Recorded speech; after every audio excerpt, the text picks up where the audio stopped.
KWWA. I'd like to call this meeting the KWWA authority to start this. Do a roll call, please. President Whitman, Present. Vice President Parker. Present. Director Brown. Present. Director Winter. Present. Director Pratt. Here. Okay. Good. Do we have any additions to the agenda? We do. We need to make two corrections. Right? Down in new business. Mhm. C should read legislative minimal. Okay. Overview of 2024 legislation affecting special districts. Okay, I have overview of 2024, what? Legislation affecting special districts.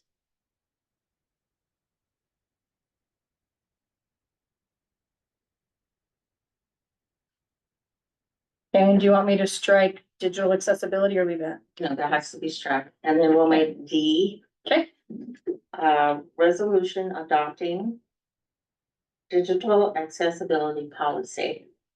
So then we'll change out D, E, and F underneath it.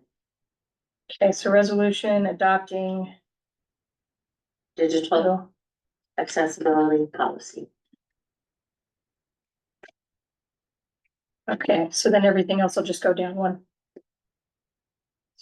Anybody else have any corrections? I think it makes sense to move up the project needs assessment discussion before we get into the increase in water sewer fees. Okay. I think that document will help guide some of the things that we need to do today. Okay.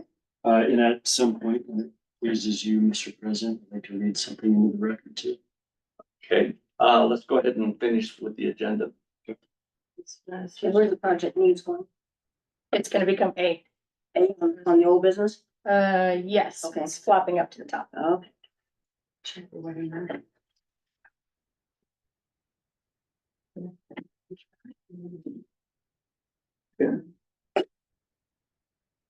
Anything else?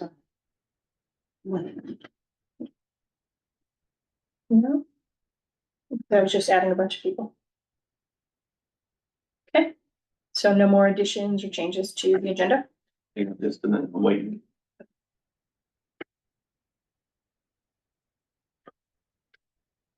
Laura, do you have any addition to the agenda? No, I don't. Okay, I would entertain a motion to accept the agenda as altered or modified. Okay, all right. All those in favor say aye. Aye. The motion passed. Okay, approval of the minutes from May 21st, 2024. Is there any corrections, additions? Correction under discussion, project need assessment also came up. It says there that they had not had a chance to read this document either. I believe Laurel and I both did read that document and brought up the percent fee increase identified. Okay, So Teresa, you'll make those corrections since you do the minutes? I will say that again. They had not had a chance to read this document either, should be replaced with directors Brown and Kraft.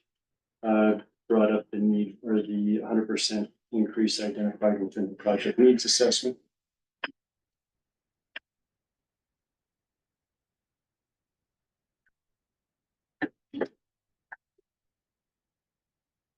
And I have a question about, right above that, it said the KWWA grant came up, which was the newer board members stated they didn't know anything about. Which grant are we talking about? what? Oh, In the minutes, The redundancy well grant. It's the only grant we have. The million. but isn't that the project? It is. It's Oh. part of it. Okay, because that was confusing, I thought it was another grant we were talking about, but I didn't know about that. Okay, all right. not sure you caught him. I think so, yes. Okay. I'll double check on the wording and. Okay. I would entertain a motion to accept the minutes with the corrections. I'll make a motion to accept the minutes with correction. So Okay, we have a second. All those in favor say aye. I, All opposed? Motion passed.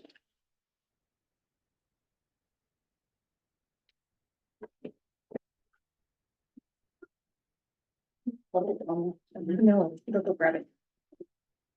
Something's good. Yes. Got it. Okay. Financial report, year-to-date profit and loss. Did Mr. Kraft want to make his statement? Yeah, you okay with that, or I can wait to the beginning of whole business? Okay. Let's do, staff reports is all, and Yes, he is on there. Oh. Oh, did you want us to do the profit and loss real quick? Yeah. okay, Yeah, sorry. I just didn't know if Mr. Kraft wanted to do this before the profit and loss. I can wait till whole business, that is fine. Okay. all right, let's go with Paul then. The financial. Yeah. Oh, I thought we were waiting. No. Tim's statement is That'll be this thing. Okay,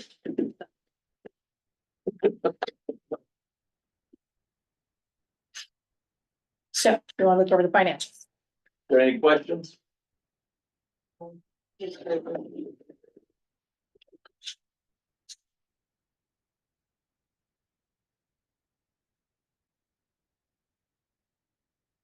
Seeing none, is there motion to accept the profit and loss as it stands?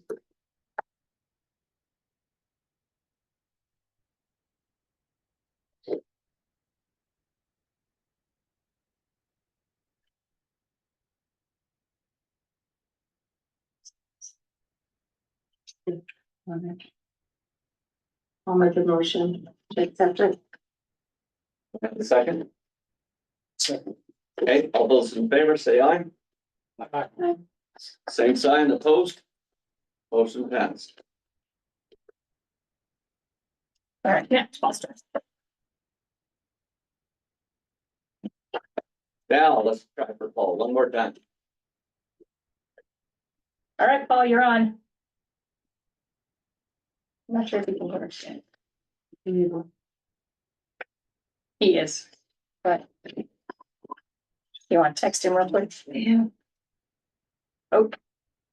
Hey, Paul, can you hear us?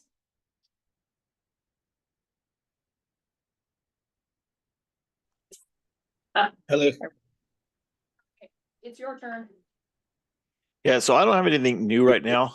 Everything seems to be working good. We are we'll be continuing to install meters. The first set of actually reading the radio reads took a little longer than expected, but I think next time will be a lot faster. Okay. Can you explain why we had so much percentage of loss in it? I don't know what the percentage of loss is. It's 20.3. It's 20%. 20. Which is pretty similar to the two previous Mays. But we did have that large leak at the elementary school. So that may be part of it. They lost a ton of water. Yeah, and then I believe there was also a small leak at the park, Nordman Park, when they were first turning on the irrigation system. That could be. yeah, somebody stole the sprinkler. Oh, that's right. Sorry? Someone stole the sprinkler heads. out of the park. Oh, So when they lovely. turned it on, the water just geysered for a little bit. So, Okay. So Anybody have any questions? that's back up to the numbers when we were having the issues up the water tower. no, when we were at the water tower, it was like 50-60%. Right. Like I said, once you get to mine, if you look on the spreadsheet and the graph, if you look at the previous two Mays, they were both at 2023's was at 19% and 2022's was at 23%. So I don't know if it's just everybody starting to turn on their sprinklers and everything's going, but it's a pretty similar number for the last two Mays. So I don't know if there's anything to read into that or not, but Anybody have any questions for Paul?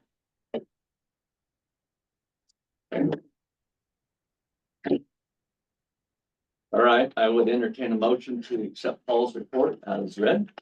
Have a second? I'll second. Okay. Any discussion? All those in favor say aye. Opposed, same sign, motion passed. Sasha, I guess you're up next. Okay, well, we talked about part of it, so I guess we'll skip the last 2 pages. When actually kind of talked about the large leak at the school in Northman, and there was 2 homes, but, we had one shut off that I was dealing with, but, someone, an outside entity is going to pay off their debt. So, I'll get a check tomorrow from them, and I sent out 20 overdue notices. So, Wow, yep, so hopefully hopefully in the next 2 weeks, I will get those. okay, So that's where we are with that. To follow up on Neptune, yeah, it took a little while to kind of get it figured out and cohesive, but, once we did, it seemed to work pretty slick. It still missed a few meters, but I think that's just because we figure out how close we have to be to drive and stuff, but. As a whole, it worked pretty slick. I mean, it uploaded into his system and it downloaded into my system and, okay. so it actually worked pretty slick. The only ones are, of course, he still has to hand read the ones that haven't been changed out. So, When you send out a paper bill, does anybody look at that paper bill? I don't know. That's from Kiowa Creek Community Church. Okay.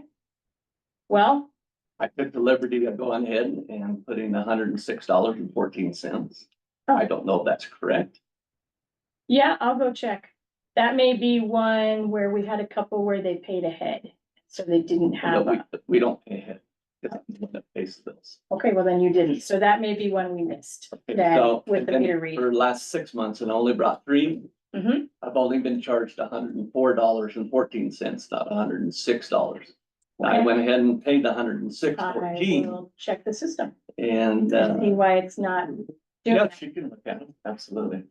Yeah, I don't know why it's not charging me the full thing, but I'll find out. I thought it was special, but I guess not. Objective. I'll check. She does have almost 400 bills to look at. One. But by I will- one By one. I will double check yours. But this could be one that got asked. Okay, So, all right. Anything else, Sasha? nope, that's it for me. Kim? I was gonna give you a grant update, but I see it's on the agenda, so we'll wait till we get to that item on the agenda, but I do have one thing. I would like to, for my report right now. So we can clear up something that's been in the air. And thrown around for a while. The Ann Alley tap fees. That the town was accused of previously not collecting. Were in fact collected. That's good news. Here's documentation of that. There seemed to have been some confusion back then over the addressing, which was corrected with the, mapping, GIS mapping people over the clerk and recorder's office. That brought the address from 311.5 to 313. A letter was sent from previous town administrator Maria Morales clarifying that change of address. As well as a letter from the town clerk acknowledging the receipt of the tap fees. And how they're distributed. So I like that on record. And quite possibly a public apology to itself. Over the accusation that the town did not fulfill their duties in collecting the tap fee for the water authority.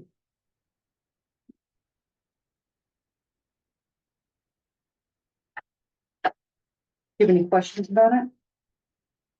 Okay. Thank you. Clearly, you're not gonna get it. Thank you, Sasha. Thank you, Teresa. Thank you, Sasha. Anything else, Kim? No, sorry, not till we get to grants. Okay. Let's go to public comments. Do we have anybody? We have first, Debbie.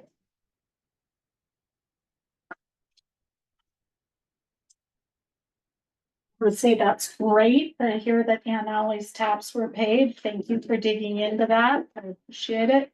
I also want to clear up that, at your last meeting, there was, innuendo that the fire department approved a lot building that was done because two members were on the board. I in fact went and pulled the subdivision agreement. That lot was platted in 2009 by a subdivision agreement with the town board. It was Penn West Minor Development. There is a subdivision agreement, there is a plat, it went through planning commission, it went through the town board. It was signed off by, Luke Bond, mayor, Michelle Oster, town clerk, Corey Hoffman, town attorney.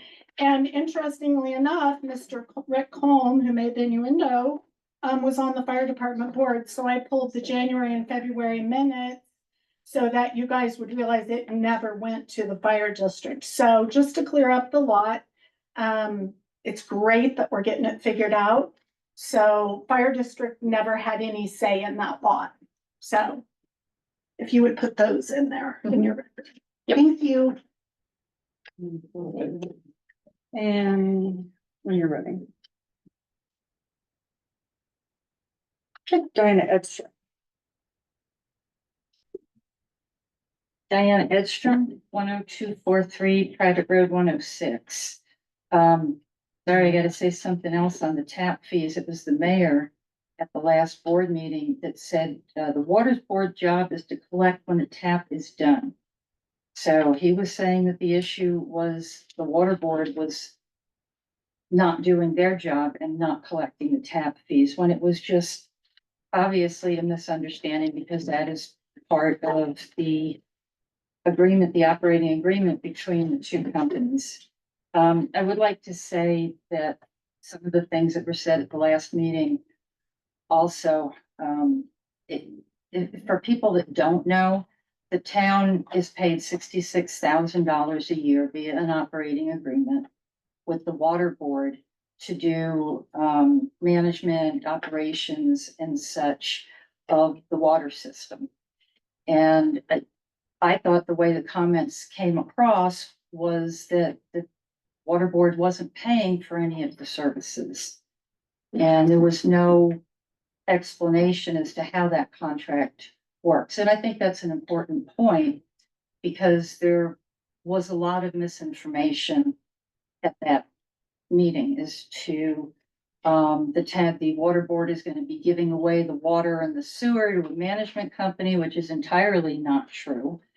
The operating agreements clearly state that what the town does now is a management, operations, billing, accounting, all of that type of stuff function. And looking at the contract for the new company, and I don't have an opinion one way or the other, but it's the same thing. It's a contract. And, you know, the town in this case is the contractor, the new company would be the contractor. It's not a cooperative one-on-one effort where the town and the water board work together. Although the original operating agreement had envisioned that that was back in 2014, the way the two parties would be working together. And that just seems to come to a screeching and quite frankly, ugly halt with accusations of a board member wanting to steal the town's water. That the well agreement, there would be no tap fees that Mr. Kraft would be paying, and the well agreement clearly defines how the tap fees would be paid. So all of this stuff, I don't live in the town, I don't have a dog in the fight. The petty bickering between everybody here who says we care about the people in the town, that's all that matters. It so clearly is not true. So, and I don't have a 3-minute in this meeting. You don't have a meeting policy that gives me 3 minutes, so I'm not done. Starting back Go up. ahead, Mike. I think that either you guys being the water board, you either need to just fish and cut bait and say this relationship is not working. It is a business relationship. There is money being exchanged. And move on and do something else. Or the two parties need to get together and come to some type of a ceasefire. Because this isn't working and you've got people coming to these meetings that have never been in these meetings before. And I'm sorry if I'm rambling, but the meeting minutes that have been approved by the water board in the last few months, Eric, you made a statement from your board's attorney a couple months ago. Again, And that's not in the meeting minutes. Well, number one, why isn't it in the meeting minutes? Do you all have an agreement what you want in those minutes? And if you don't, you should. And why are you approving minutes that don't have that information? So, I think the mayor was the one that said something the other day that I've got to agree with, that I think you had said that the water board wasn't doing a good job of presenting information, but neither is the town. The minutes for the town haven't been updated on the website since December, which is a violation of the open meeting laws. There's no way for anybody to watch the videos unless you do an open records request to watch them. And that may be part of, you guys sit in meetings, stuff happens, everybody gets wound up, you don't remember everything. And the information that is happening isn't getting out there, and that's on you guys, and that's on the town also.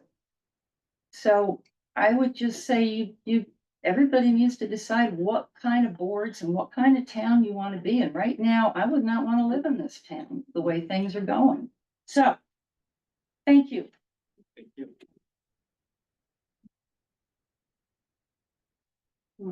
I have nobody else on our list. Anybody online? Anybody online? You have no one else? Sure, nobody else on our list. Yeah. Good night. Yes, ma'am. Here. Okay, Sunny Mills, 27-310 Forest Ridge Drive, Iowa. All right. Tomorrow, 3:00 at the Egg Building, the Kiowa Fairgrounds. The president and vice president of Excel will be meeting. Will be the last public comments for the Power Pathway. Our commissioners need us to be there. They cannot tell Excel no without people behind them.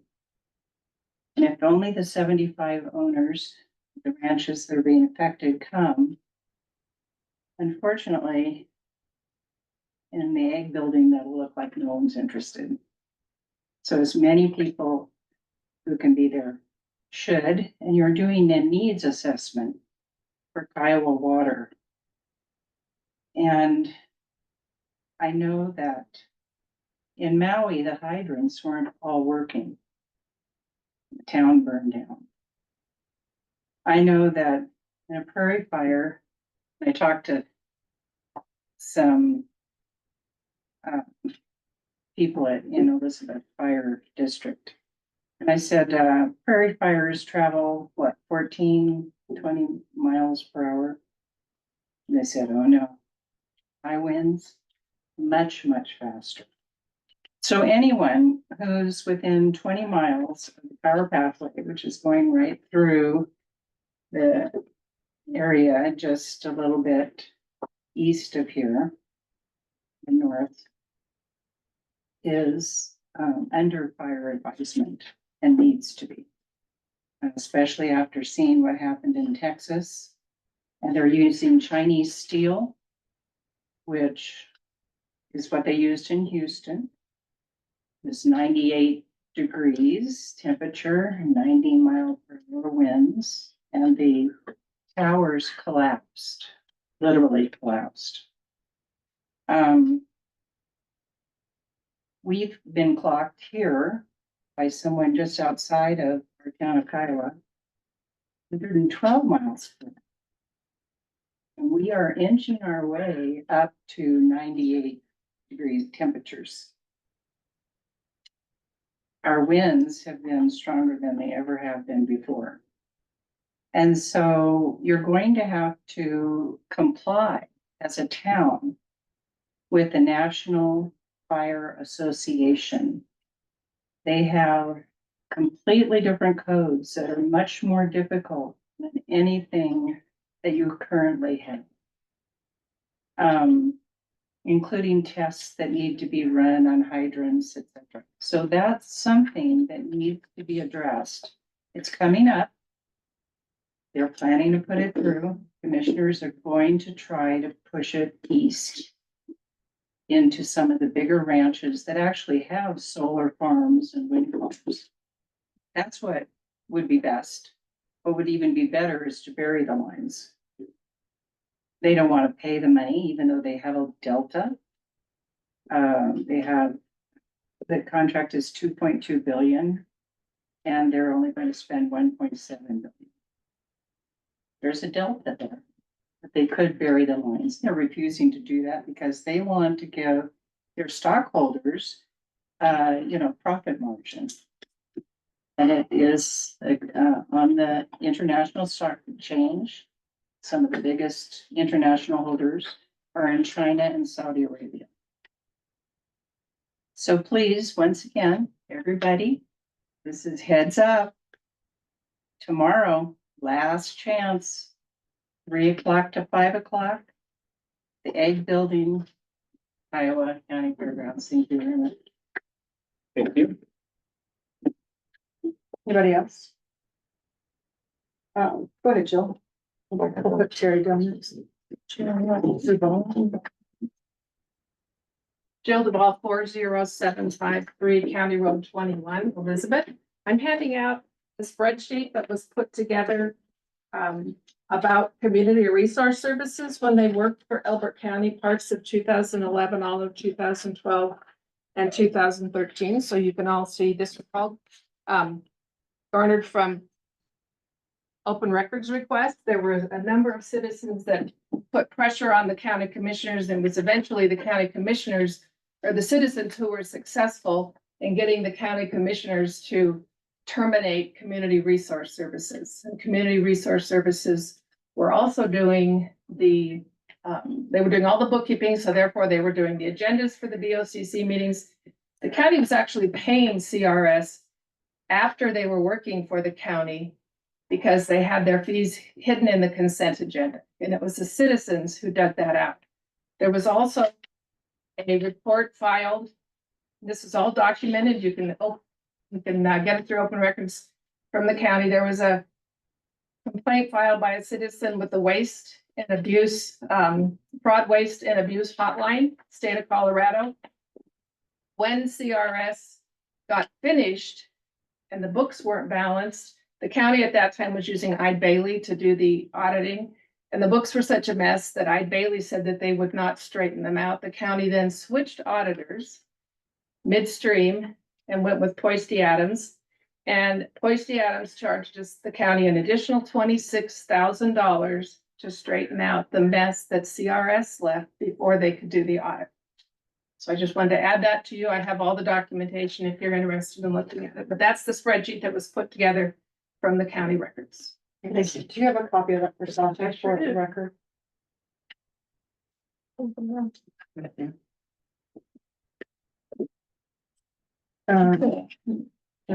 Yes, Howard. I'm Terry Howard. I live at 100 Butte Avenue. I'm here tonight as a citizen. In full disclosure, I do sit on the Iowa Board of Trustees. Respect, civility, and kindness seem to be actions of days gone by. I'm appalled at the way the KWWA board conducts business. The accusatory tone towards fellow board members and staff is reprehensible.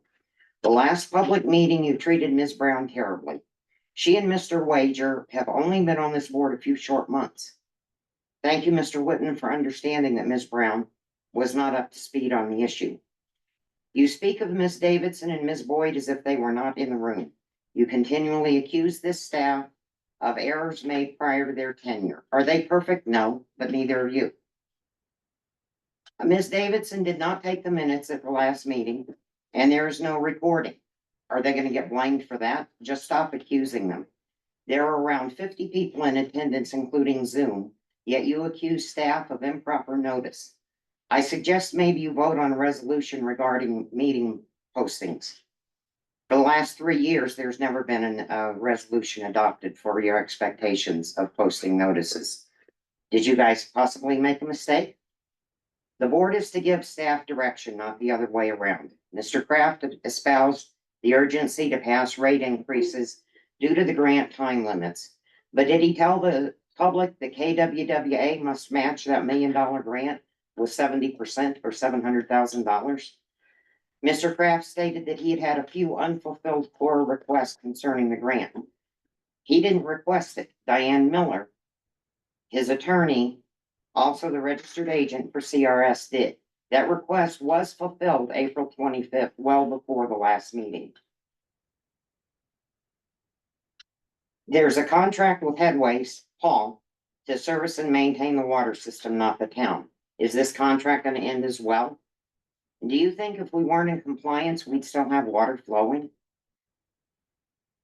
There was no angst against the town until Mr. Kraft joined the board. Choose wisely who you sign a contract with. When a mistake is made, civil discussion should be had, not accusations.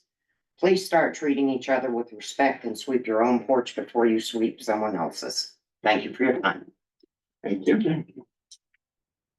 Is anybody else? Okay, couple more. We'll go there and then we'll go to Mr. And what's your name? Susan Ship, 4122 Down West Drive. You will find my name on that fraud, waste and abuse complaint that Jill passed out to you. Okay. I'm also the source for the spreadsheet. I put that together. Okay. So I won't go into all that. You guys can look at that, but the problem with the contracts that CRS produces, they're just too vague. And so until we got down a certain length in the path and we saw how much they were charging above what they were on contract for, the contract is just too vague. I would recommend that you get talking to someone who knows contracts. You don't want an open-ended contract. When they come back to you and say, well, we underestimated what this was gonna take, you guys haven't provided us all the stuff, it's gonna be more every month that grows. You don't have anything legal to fall back. You need a rock solid contract, a fixed price contract. Anything that they wanna charge you over, they eat. Okay? There are all kinds of contracts. You can have a cost plus contract where, there's some level of margin that you're willing to go above, you know, what they're claiming to have. You can have a fee award, an award fee contract. If they actually meet the contract, you know, they're on time, they're on budget, and you like their work, you can negotiate an award fee. But do all of that before you sign anything that looks like this contract. It looks very much like the contract that they had with the county. And we ended up with almost 100, I forget how much, Joe, it's on the chart there, but I would caution you, that contract is too loosey-goosey. You need to really define what it is you want and what you're expecting in terms of deliverables from them and when and what you're gonna pay for it. None of this open-ended nonsense where, you know, oh, even if I get it right, it's gonna cost you $8,000, but it'll be better next time, and then it's the $13,000 or whatever, you know. Take a look at the spreadsheet, see what happened to the county. Don't go down that path would be my advice. Thank you. Mr. Digby? Thank you. Jim Digby, 23333 County Road 170, Simla. Just wanted to share my thoughts on the issues at hand. I don't think there's a dispute as to whether the rates need to be increased. But I do want to be a broken record and say my spiel that this could have all been avoided had the town of Kiowa not rescinded a reasonable development agreement on a 20+ year annex property, which has never been serviced on the south end of town, which had it gone forward would have met all the current and a lot of the future needs of the Kiowa Wastewater Authority. But here we are, raising rates. Somewhere along the line, in my humble opinion, that the town of Kiowa let their dislike of Mr. Kraft become a higher priority than the fiscal responsibility to the citizens of Kiowa and their responsibility to plan for the future. This board has a right to manage this entity the way they want to manage this entity. There's obvious disconnection between the town of Kiowa and the Kiowa Wastewater Authority boards right now, and I hate to see it as much as anybody does. But you guys as a board have an obligation to make decisions that are best for the financial and operational health of the authority. So I would encourage you to stay focused and maybe listen to less of the outside noise. Thank you. Thank you. Is there anybody else in the room? Is there anybody online that would like to say something? Anybody? Okay. And to go with public comment is completed since no one has spoken up. Okay, Thank you. Tim, you have something you want to read? Please.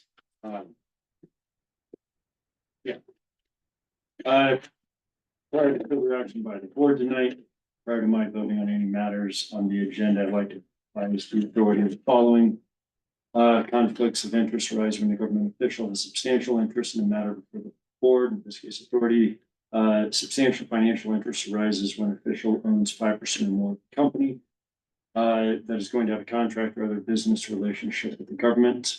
I just want to be clear that all of the agencies that were interviewed, I have no financial interest in, no conflict of interest on any matters before the board tonight. A personal or private conflict of interest should also be disclosed by an official. I do not have any conflicts, personal or private, potential or actual, with any matter on tonight's agenda. However, I also want to be transparent as possible and want the public as informed as possible. You guys as well. For that reason, I'd like to make the following statement. The town trustees voted at a special meeting on June 5th to have their special counsel take action to disqualify me from membership on this authority. This has twice before been brought up and twice answered by this authority's legal counsel as well. And although there are no items on the agenda tonight that relate to the action of the town trustees, I am making this disclosure. In the event that terminating the operating agreement between the authority and the town is seen or raised as an issue. The termination of the operating agreement was under discussion by this authority long before the actions by the town trustees on June 5th. Second, one of my attorneys has filed several oral requests as previously stated in public comment. Pursuant to Colorado Open Records Act, the requests were filed with the custodian of record, both the town and the authority. Custodian of record for the town, Sasha Davidson. Don't know who the custodian of record for the authority, and something that we do need to address. Because the records requested were not timely produced or were redacted, my attorney filed a complaint in Overett County District Court requesting the court to take jurisdiction over the request and to require the production of these documents. It is possible that the court could award fees to me for having to file the case in order to obtain the documents. My purpose in filing the court request was to obtain correspondence and documents from the town regarding land use decisions, from the authority regarding the process of the grant. As you guys will remember, I'm on the committee both to oversee the project needs assessment and with you, Teresa, on the grant. And for myself personally to determine the town's position on why it believes I should not be on this board.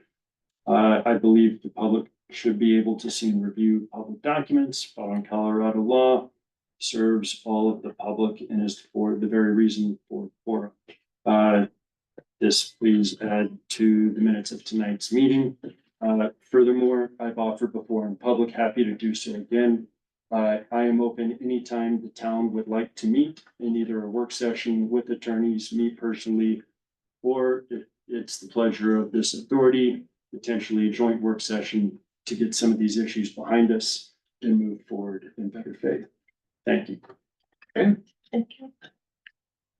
Well, let's go on with the project needs and assessment.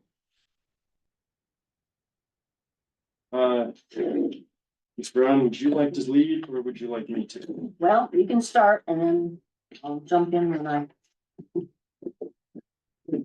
So do have a couple of questions of staff first, if we kind of make a few things known about the document. What kind of scope was given to the engineers for this? What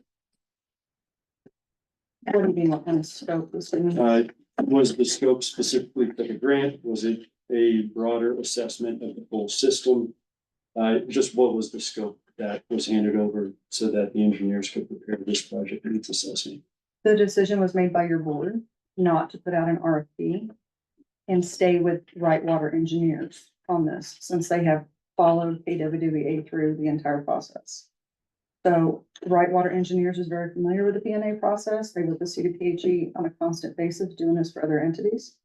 So they've been working back and forth with CDPHE with what needs to be done for the PNA. They completed this PNA and gave it to me to turn over to the board for review. Once you have approved it, then it needs to be uploaded to the CDPHE, and then it needs to be approved by them. I have gone to Right Water Engineers to see if they can run the design and engineering concurrently with this PNA, and that's not possible. CDPHE can make recommendations to revise it. And should they do that, and Right Water Engineers has already started on the design and engineering, they would have to go back and redo everything they've just done and waste all the grant money that we've already submitted for reimbursement for what they've already done. So let me ask this a different way then. So the scope of this is for the system as a whole, or specific to a grant, or specific to redundancy? I believe you were sitting on the board when I advised the board that you got a $10,000 grant from the CDPHE. You had two options. You can use it for construction or you can use it toward the PNA. And it was the board's decision to utilize it toward the PNA because you did not have in your budget $10,000 to use it at that time. I still don't think I've gotten an answer, and I don't want this to be confrontational. I'm not trying to put. I'm not trying to be confrontational. I'm confused by the questions considering the fact that the board approved all of these actions. So understand, however, I have not seen a scope for this, so I don't know if this is for the entire KWWA system or for some portion of the system. I don't know what you're asking. Let's figure it out. Okay. I think this is for the.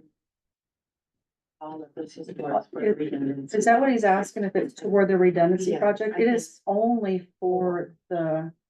So what you're trying to do is you have a grant for $1 million from KWWA that will go toward this redundancy project, okay? And you are matching that with the loan that you're seeking from the state revolving fund for this project, because it requires a 50-50 match, okay? When we had our discussions with the CDPHE, going into this process, they also offer a grant toward the process to help on their end of it, all right? So the only grant you have going is the redundancy project. The water well plan, I believe that was done before I came into office, spoke to the needs for a redundancy system. And that's what got started, the process of trying to put in a second well, okay?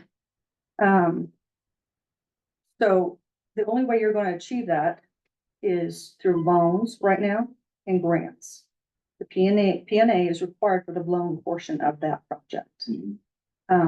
That will get you through to the next part of the process for the loan.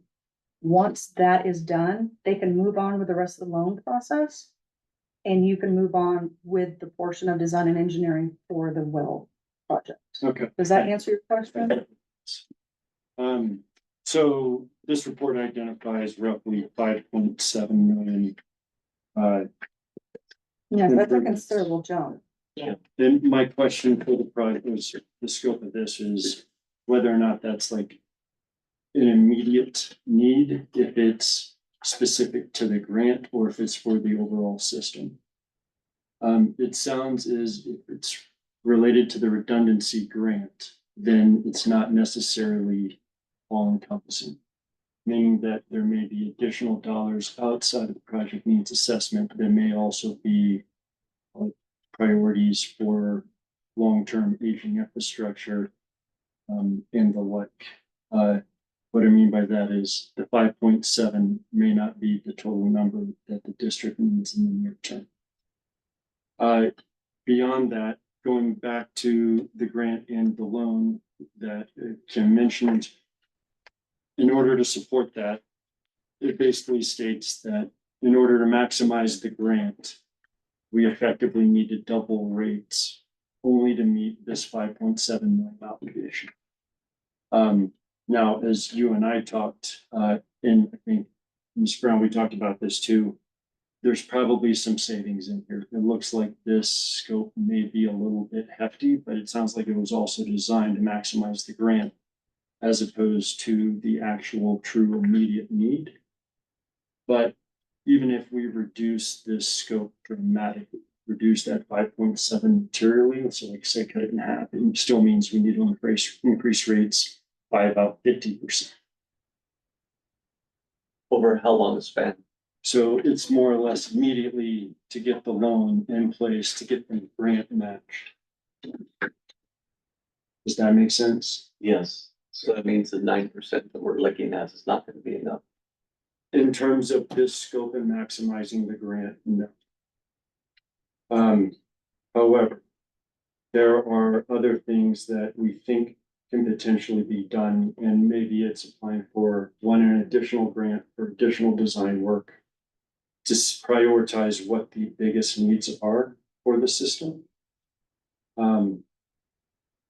But yeah, that's basically what I wanted to be very clear was if we go with what's identified here, effectively it requires doubling the rate. Even if we are really sharpen our pencils and cut this back dramatically, it still is going to mean a very material increase in rates. At what point do we have to apply the state and have a second well in operation? So I think redundancy is a state requirement. Do not know whether or not that can be satisfied from an existing fellow well, which doesn't provide a whole bunch of redundancy. So said differently, if you're still pulling from one of the Dawsons, having two Dawson wells 100 feet apart doesn't really give you the redundancy you need. Normally, that's better satisfied by getting different. I know that they don't want us using the alluvial wells, our main well. Right. But do we not have that under our alternative section? Is there a fellow officer? I don't think that's alternative. That's gotta be a main well. This is our, also alternative. Oh, it can be our I alternative? don't know. No. How do you read that? No, I read it as it had to be our main well. We could use the alluvial well as a backup. So we're gonna switch them. So I think the options that we need to discuss are one, whether or not we want to use the grant as awarded, because quite frankly, it's going to take a painful rate increase to exercise it. Right. Two, if we want to use it on a lower level, as we just discussed, or three, if we do a more tolerable rate increase and ignore the grant or continue it as best we can in order to satisfy under a lower infrastructure and improvement program. Can I interrupt? I'm Do. just curious. Did you Please. just say it's gonna cost a lot to utilize the grant? So the financing necessary to support the maximization of the grant, I'd like to correct you on that. please, That grant is matched by that loan. yes. So if you're taking out at least $1 million in loan, then you have your match to the grant. Right. Okay. I think we're saying the same thing. How are you saying the loan is paid? Well, you do also qualify for up to 80% loan forgiveness for being a disadvantaged community. And I would also like to offer that there are other grants out there that can be sought. all of them matched with whatever the amount of loan is that you take out. So the amount of loan you take out is your match. It doesn't disqualify you from the disadvantaged community to, reduction in that loan or render your grants unable to be utilized. No, I completely agree. And I do think that we continue to apply for grants and hope that we get those as well. And then, just so you also know, it doesn't negate your requirement to do a rate study. Understood. 'Cause that's not on us, that's the state telling you they're gonna require that no matter what. So, Agreed. okay. Carry on. I don't agree with your assessment that, and Dola wouldn't either. That you wouldn't be able to afford the grant. So one would love the other communication with Bill. Still waiting on that, even though we have submitted for a request on it. As was stated, that was sent to Diane Miller under her core request. It was Diane Miller's on April 25th. In fact, it's been sent 3 times. Okay. So we know that we have not received all of the documents because we've received other documents going back and forth with. I will reiterate, Resources. I don't know who we is, but I have sent it to Diane Miller 3 times. The last time, our litigation attorney sent it. Well, some of the things you're talking about were not in that, so would love to see them, please send them.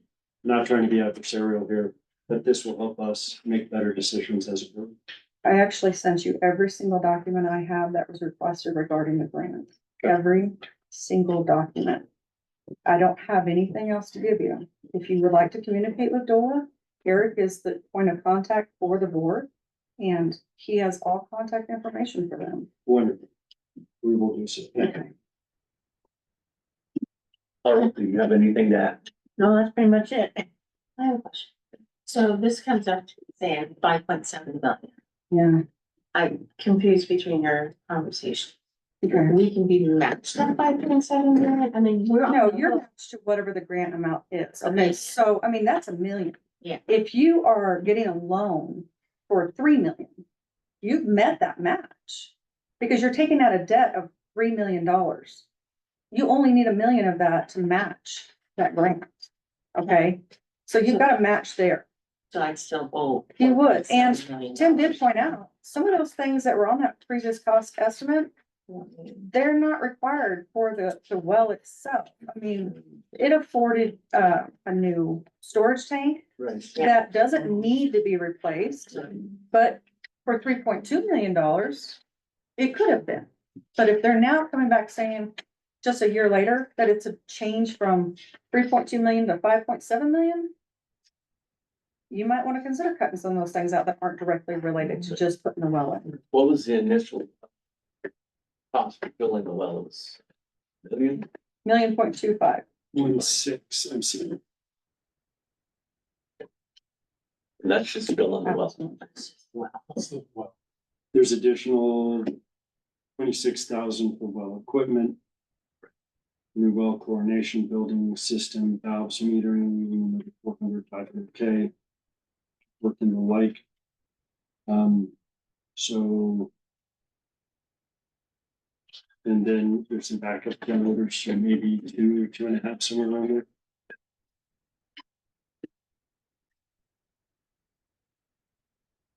Okay, what do we need to do with the meeting? So I framed this in terms of rate increases. I don't have enough information right now to make a better recommendation, Laurel.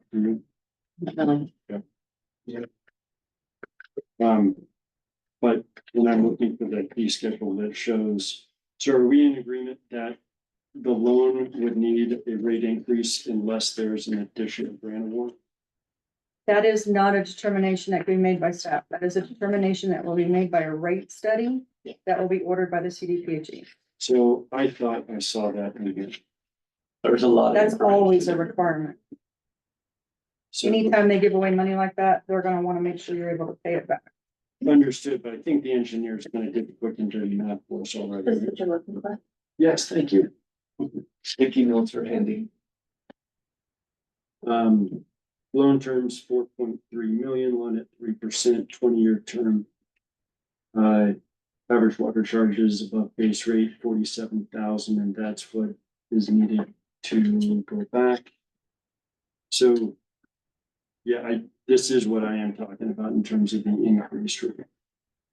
So 47,000 against the septic homes, so that comes out to about 70, $80 a home. And I think they actually did the math for us in terms of the percentage of the increase. Forecast revenue increase 2025, 100%, 40% in 26, and 3% in 27, and 3% thereafter.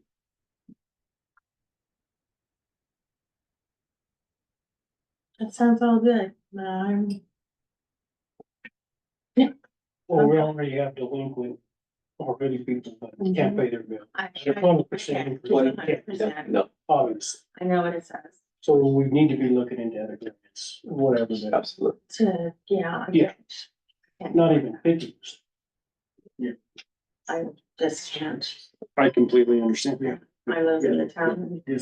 I got water, but I am not here advocating for I know. any specific I know. rate increase. I am just trying to make you guys aware. It's very scary. it is very scary. Do we need to adopt this, or do we need to approve it, or do we need to do this? The longer that you don't adopt it and get it submitted, the longer it takes to move forward in the process. That is the only thing holding it. So are we in jeopardy of losing the grant if we don't take action? Are we gonna move to the grant section of this? Because I have a lot of information. for Yeah, you. I mean, yeah, let's go ahead and do that since we're here. Okay. Do you have specific questions other than that one? Or do you wanna just? An update on the status would be fantastic. Okay.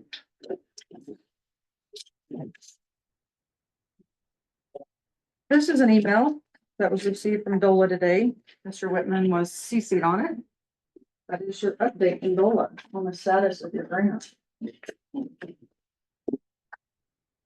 You're welcome. Thank you. You're welcome. Currently, that grant expires in 2025. If you've made no action to utilize it by the summer of 2025, they are gonna start looking at you and questioning you as what's going on, why aren't you moving forward? All the reporting is up to date. I think I've, said in previous meetings, and it's been asserted that I'm, putting the grant in jeopardy by not submitting reports on time. However, the reports that are being submitted are showing nothing's being done. Totally, that's it. We're not submitting requests for money. We are simply reporting every quarter that nothing is being done until that PNA is filed and approved by CDPHE and it's moving forward in a upward manner. There's nothing to report to them. And that's communicated between myself and DOLA every single month, every single quarter. So they're letting you know that all of that reporting, that nothing's being done, is up to date. There's no expenditures reported, requests for reimbursements reported. And that's as far as their update goes toward the grants. Before I get to this, I had a brief conversation with them concerning your request to switch over from the town and how that would affect your grants. So, I'll give you some updates for that, some things to ponder. If you were to switch over to a management company, they will need to update all of the information in that grant. I asked if you would have to reapply or redo the contract, and they said, no, you would simply have to update that information in there, showing who the new administrator is, because currently that is myself. In light of that information about the management company and things that have been thrown around, and DOLA is already aware of, they asked that you guys take note of paragraph 11 on page 8 of the contract as it relates to conflicts of interest. And they ask that I express upon you that as far as the state and DOLA is concerned, all they need is a suggestion of conflict of interest, and that grant goes away. I'll leave that there. Currently, the grant that you have in your possession covers labor, materials, and testing, okay? It does not cover the cost associated with administrating it or oversight on it. That is currently myself. That cost is absorbed in what you pay the town every month under an operating agreement. Should you switch to a management company and they charge you outside of normal management of that, of your entity, that is not reimbursable under the grant. So any work they do, administrating or oversight on that, is at your cost. You can choose to do the project in phases, meaning when you put an RFP out to start that project initially, you can put it in as phase A, B, and C under the $1 million that you currently have. Okay? They suggest that if you don't feel you have enough money with $1 million, you do it that way. Once you've utilized that $1 million for A, B, and C, then put out another RFP for D, E, F, and then you can qualify to go in and ask for another $1 million grant under that phase. Or you can go in and ask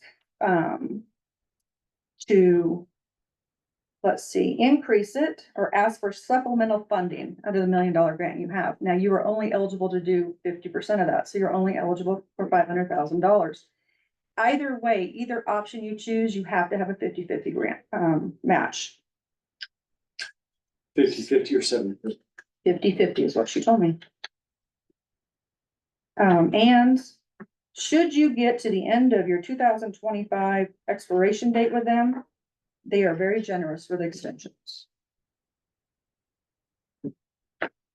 I thought the grant doc itself said 70-30. Is that not right? I'm just going off of what she told me. If she was incorrect, I'm sorry. She said, should you go back in and ask for a supplemental or ask for a separate one, it will be 50-50. I'm fairly certain it is 70. I don't know if there's a subsequent one at a different ratio. There's no subsequent ones. The one you have is the only one you have.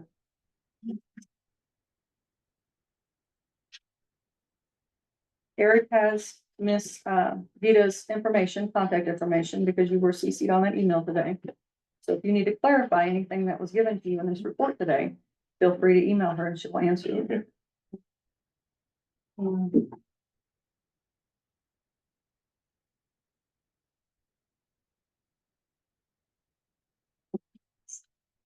Can't find it.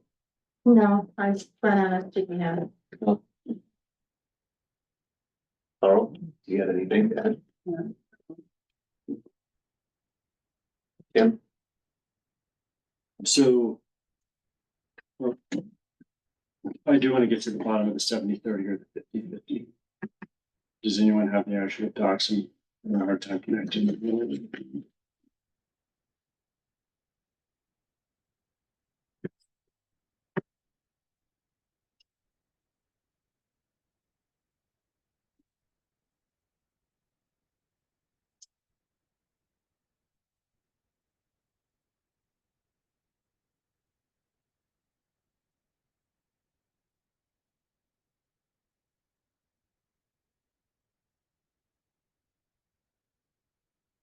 Do you guys have a hard copy of the grant?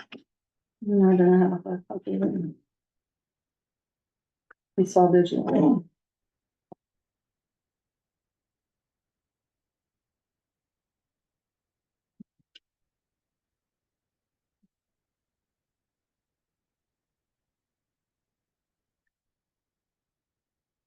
Which one's the active Wi-Fi? Should be the TOK. Sorry, guest. Assuming it's just, Yeah, I don't know them off the top of my head. Already connected to them, so we don't log into them. and they don't give us passwords. We're not that cool. It should be TOK guest, I think. Be the open one.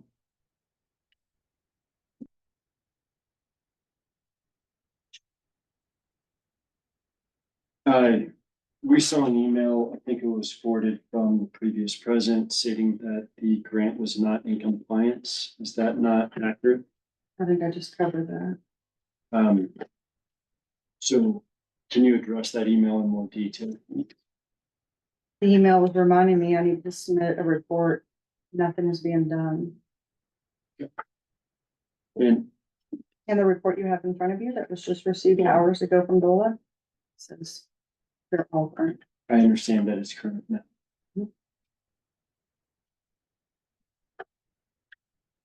So. Can we table this? We either adopted it or we need to move on. If we adopt it, can we change things that we don't like? I believe we can change it. I can't find the grant doc at the moment, but it does allow us to amend later on. Do the amends later on? I think the catch being that regardless of the amount, it's not that we can't draw the $1 million first. It's all either at the 70-30 or the 50-50.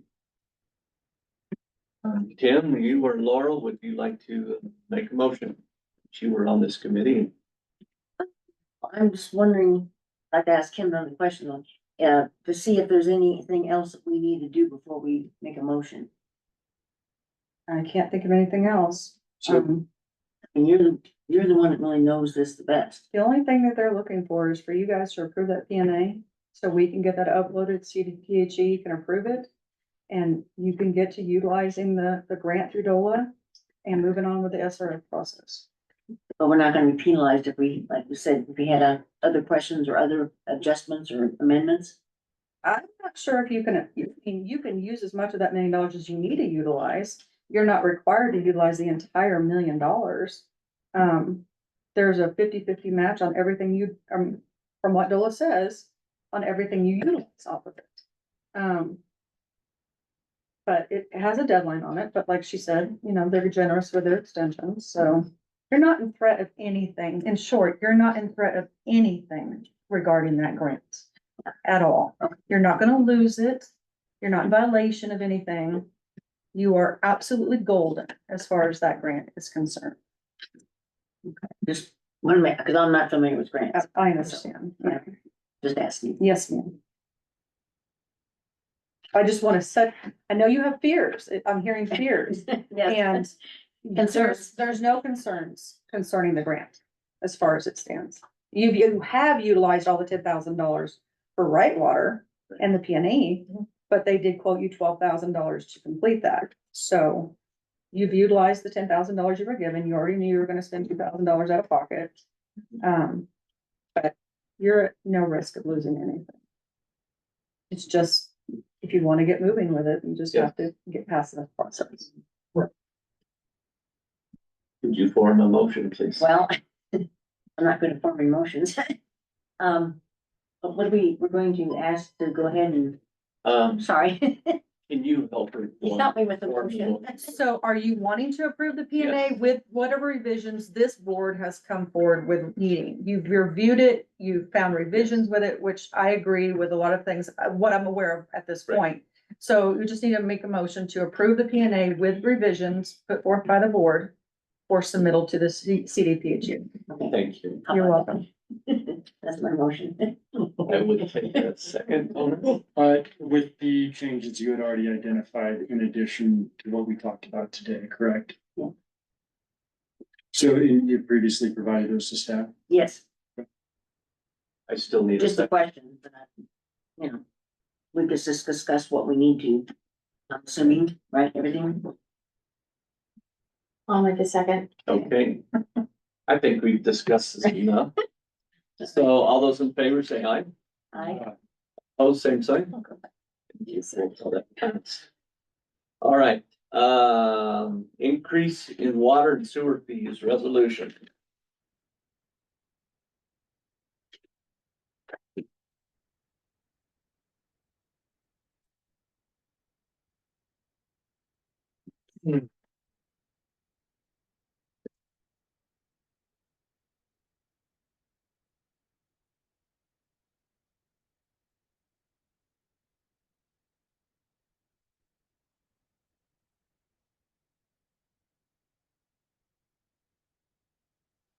Page 5.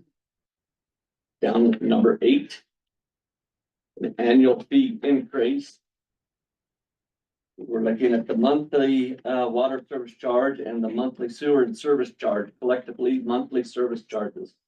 They'll automatically increase between 3.5 to 3.5 each year on January first. The board shall determine during December of each preceding year the percentage between 3 and 3.5.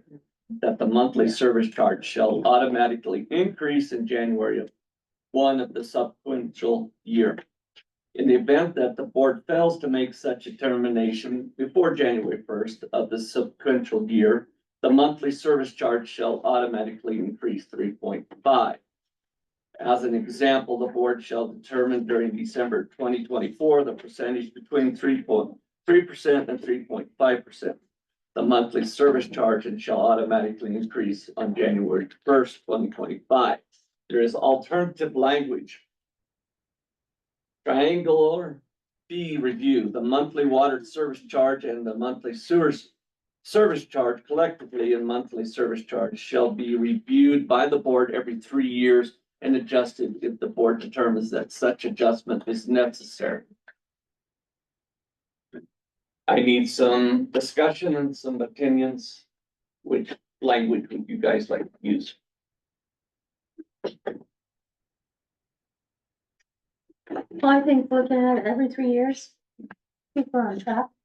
I hate to say we'd have to maybe kick it up, I don't want to. Yeah. If then we're by gonna do our some Studies. miracle, we can bring it back down, Right. still be able to bring it down. I don't see that, but Thing goes up, nothing. I know. But that's, for me, number 9, the 3-year review. So you would like to do the alternative That's language? why, just to keep eyes on it, so it's just not an automatic every year Right. for the next 30 years. So we're saying the review will start this year as our first year? No, And then it would every 3 be years? triangular, so it'd take 3 years And From in when? 3 years, we'll go From back. when? from start, January 1st, 2025. So it would be 2028. So we're gonna stay our We're rate. gonna increase it on January 20. Yes.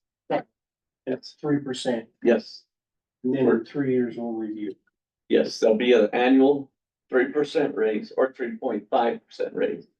And that's the, where the board steps in and decides if they're doing a 3% or 3.5%. But we start with the 9% Yes.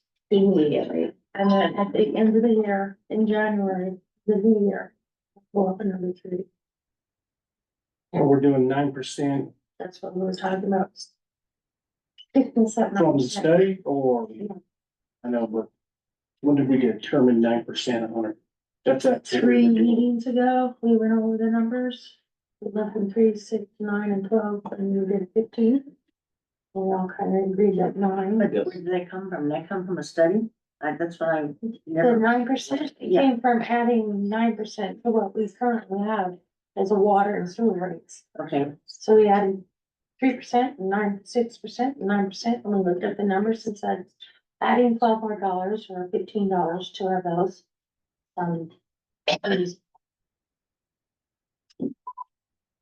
The study back in 2011 said we were supposed to be raising the rate 3% every year. right, We hadn't raised the rate. We have yet to raise the rate. right. But we never had updated study from that 2011's study, did we? That's what I. We've had the, auditor tell us that we needed to raise the rate every year and we refused to do it. So that's where we're at, where we are right now. The projection is that we'll be in the red in 2025 If we don't raise. if we don't raise the rates. We don't. So this 9% is gonna start January 1st of 2025, It's immediately. immediately? This Immediately, year. I thought which we. it goes from 106.14 to $115 and how many pennies? I'm not sure. But I thought we were gonna give the customers a notice of like 30 to 60 days that this was gonna happen. They have to have some sort of notice ahead of time. We had a public hearing. But we never talked about rates at that hearing. Yes, that's exactly what that hearing was all about. Well, that's what it was supposed to be. I don't remember talking about rates in that hearing. No, nobody talked about it. They talked about CRS. Well, I know, but we didn't even have a sheet, a rate sheet that said exactly what we were gonna be talking about. The public didn't know either. There was nothing. No, that's what the that's what the meeting was about. It was a public hearing about raising the rates. Right, so did But we we never talked published about it, when we published it, Yes. we're having a meeting, did we Yes. publish that we're Yes. raising the rates Yes, 9%? yes, that's what the public meeting was all about. Right, and it was published that we had, it Yes. was a 9%. Yes. In that publication, it said that we're raising them 9%. I'm sure it was a 9%. It just- I don't know. It wasn't, okay, we didn't say 9%. You didn't say anything, did you? Just said we're having a meeting about possible Well, you rate told me how the meeting increases. was running earlier, so you decide, Diane, if you wanna come up and speak. I don't run the meeting. Ask the president, You please. do not need. to Ask be the president, rude. please, Diane. I'd like an apology. No, but she said I could ask the question. But she just said I could ask the question and she can change. So what do we do? So, yeah, I may restate what you were saying. The budget shows a shortfall if there is not a fairly immediate rate increase. Yes. It does not necessarily have to be 9% today, but if we don't do an increase to cover that shortfall, it's gonna have to be a grander one. Right. And then some sort of automatic is also what has been recommended by our auditors. Will that sound about right? Yes. Okay. The exact language was included, the exact amounts were included in our packet, the last meeting. That's the language you got the day of and wanted more time to review. Right, but that was not in that public notice. That was in the newspaper. So I believe the requirement for the notice, and hopefully our attorney can chime in, is that we have to identify that or notice that a rate increase is being discussed. Because part of the purpose of these meetings is to determine what that rate increase is. Right. Is that a question to me? Please. Yes. Our understanding is that the notice of the public hearing is to give notice to the public that you are going to be doing a hearing that could potentially increase the rates. Our understanding is not that the notice itself needs to have the specific rate amounts that are going to be increased, because the purpose of the hearing is to discuss whether you're going to increase them, and if you are going to increase them, how much you will increase them by. I stand corrected. So I feel as a board, we fell short at that meeting, not bringing it to the attention of the public. I know they didn't bring it up, and I mentioned that in the meeting. Yeah. That nobody talked about the rating. No. We talked about everything else but Yes, the rating. absolutely. Well, we should probably made it to their attention that we were looking to increase whatever percent we decided on. So everybody's aware to then dispute that. Or agree to, or whatever in this case. So we did discuss this in hearings 3 months ago. Right. April 16th, Right. by my notes. But if you were asking for a greater grace period, a delay. All of that is the purpose of this discussion. I hate to keep delaying it, obviously, but. That was my point, I guess, to some public. So we can still vote for an increase with a delayed. Or trigger, have it start 30, 60, 90 days back. I guess the cash thing is it probably has to be a greater increase to cover the shortfall next year if it doesn't go into effect soon. Yeah, greater than 3%. Greater than the 9. If we wait till. Scott, what's a reasonable time for a notice of the rate increase? There's a statutory requirement for the amount of time. I don't know it off the top of my head, but I'd be happy to follow up with you guys regarding the statutory required notice amount. And because we talked about that in the other meeting, saying you just can't all of a sudden slam this higher rate on the bill. You gotta give them saying, we're going to be increasing this. I'm sorry, I might have misunderstood your question. Were you asking about a notice requirement for a fee increase hearing? Not the hearing, how long? Oh, just to increase the fee itself? Yes. I'm not certain about that off the top of my head. Generally, how the process works is you give notice that you are going to have a hearing regarding the fees. And then after giving that notice, the statutory amount of time, happens. what's a common amount of time? I'm not comfortable giving you a common amount for that statutory requirement because again, there's a statutory requirement for that notice for the hearing itself. And then once you're at the hearing, that's when generally they discuss the fees, discuss whether we want to increase them, and then if they make that decision, that's when it's adopted. So I would say that I would have to follow up with my colleagues, but generally the process is you give notice that the board is planning to have a hearing regarding the fee rates, and then the hearing occurs, you discuss the fees and whether you want to raise them or not at that fee hearing. And then at that fee hearing, you adopt the resolution, if you so choose to, that has that fee change. As opposed to sending out some sort of broad notice to the public that you're doing it. May I ask this differently? Or has a fee increase or rate increase been properly noticed to date? I can say that the fee hearing that you guys had back in May, that satisfied the notice requirements for a fee increase hearing. Okay, so anything beyond that is at the pleasure of this authority versus a legal requirement.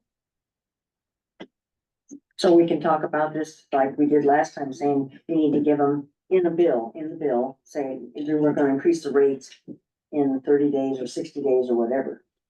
So people are aware, Absolutely. you know. Yes. They're just not caught off guard and saying, what's on this bill is much bigger than it was before. And they're gonna go, why? At least it's gonna be, and we had talked about Sasha putting that into the billing. Yeah, so that depending on how far you want it, cause the next billing cycle for me will be, well, the end of this month. Okay. So I could put it on the end of this month's bill. But we've got to decide whether it's 30 days or 60 days or something like that, rather than, I think 30 days is too short. I think they need at least 60 days notice. Well, we're only going to increase it, if we're gonna do it 9%, that takes it up to $116. So that's like a $9.54 increase. I don't know that you need 60 days for that. We need to bring it in. I understand, okay, but, you know, it's you're gonna pay the bill too. Yeah, I know it. Well, should we decide whether it's 30 days or 60 days? Notice? I would suggest by looking at state statute, it's a 30-day requirement. Under Public Utilities Commission. All right, let's, If we put it on the bill, it's the end of this month, saying you're gonna get a rate increase Correct. following month. So we should be in August. Yes, Yeah. it would go up in the August building. So I guess now we need a motion. Percent. We're gonna raise it. Which we had been talking about 9%. Which makes it a total of, for your residents, 9% across the board. It's And just to confirm, did the board ever select between those two provisions? One is currently as provision 8, and then its alternate language is currently provision 9. not yet, Scott. Okay, just want to make sure. Which would you advise us to do first?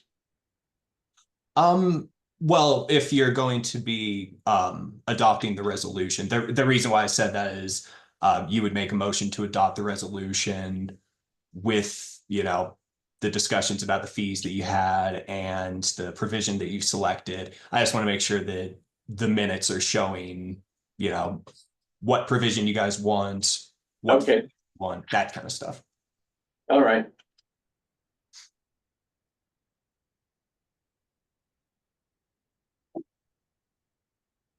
Any thoughts, any motions?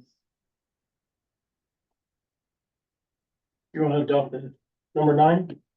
Number I think that would, triangle. Yeah. Review every 3 years. I agree with you. So that's 9 instead of 8. Yes. Yeah. So we're gonna strike 8 and go with 9. For alternative language. Eight. Is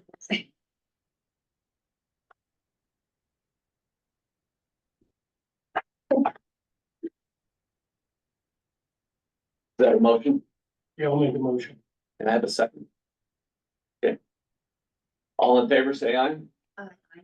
Opposed, same sign. Motion passed. Now, let's go with the rate increase. Any thoughts? I make a motion, we raise it 9%. Okay. Give our customers 30 days, we'll put the notice on this bill going out. Start in August. The increase will show up on the August. Comfortable with that? I'll second. All right. We've discussed it enough. All those in favor say aye. Aye. All those opposed, same sign. Motion passed. All right. Laurel. Were you satisfied, not satisfied, or you still have questions about the billing with White Bear? Well, the only thing I'm just concerned about is that it's another huge bill. And, that based on the invoice I sent them last time for April, that how they responded to it, that basically it said they're not gonna adjust it again. Okay. We don't have any say-so about what they bill us. Yeah. Which I think is not good. We should be able to discuss this, yeah, and I brought up lots of different conflicts of situation or what they were, the narratives set out that they were talking about this, and this, and I'm going, that's not KWWA business. But they kind of refuted that, or at least George did in that email he sent to everybody. Yeah. And I thought that was just a little not very workable. Because there were so many things in there that I thought were conflicting or not that something that we should have been paying for. Okay. And then on the latest bill, find that, excuse me. With respect, board, I recognize that your time is limited and you have quite a lot to get through today. If board member Brown has any specific questions about the invoices, she's welcome to contact our firm and we'd be happy to discuss it with you. Wow. Well, that's fine, but I just have a couple of items. I know that if I make some more comments about the current invoice, it's not going to go anywhere. Right. So, but I do have one about, that was on, just a minute here, on page 4 of the May invoice. That, for May 17th, that we were billed for the review of that invoice from May. And I don't think we should have been charged for reviewing that Especially invoice. when it's their bill that they sent us. And we question their bill, we shouldn't be charged for them to review their own bill. Scott? Again, I'd be happy to discuss it with my colleagues if you could send us your specific, questions about the invoice. It's difficult for me to know specifically what individual item she's referring to. Well, I have the date and I have what it's under, and that's for $96. So. But I will send it to you if you want, but I don't think I'm gonna get much of a response, but I will. All right, then okay, Scott? Again, we're happy to speak with you, Director Brown, about any questions that you have. Okay, thank you. So that's all I have about the invoices.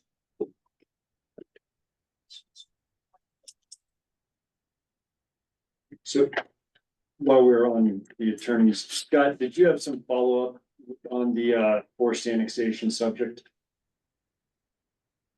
I'm sorry, I don't think I heard you correctly. What was that? I believe I saw an email from you yesterday or today addressing a request at the previous meeting about forced annexation. Oh, I was just answering a question that you asked me at the previous board meeting. I was asked if our understanding is that KWWA has the ability to force an annexation. I responded to you and said, no, I don't believe that KWWA can force an annexation. Thank you. Sure.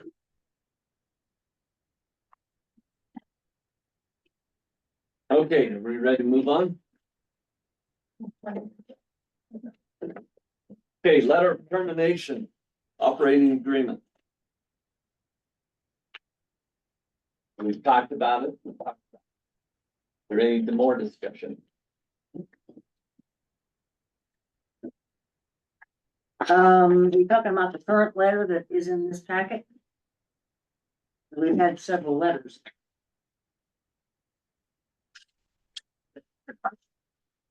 Let's see, I gotta find it. It's page 84. Anything? I'll get that.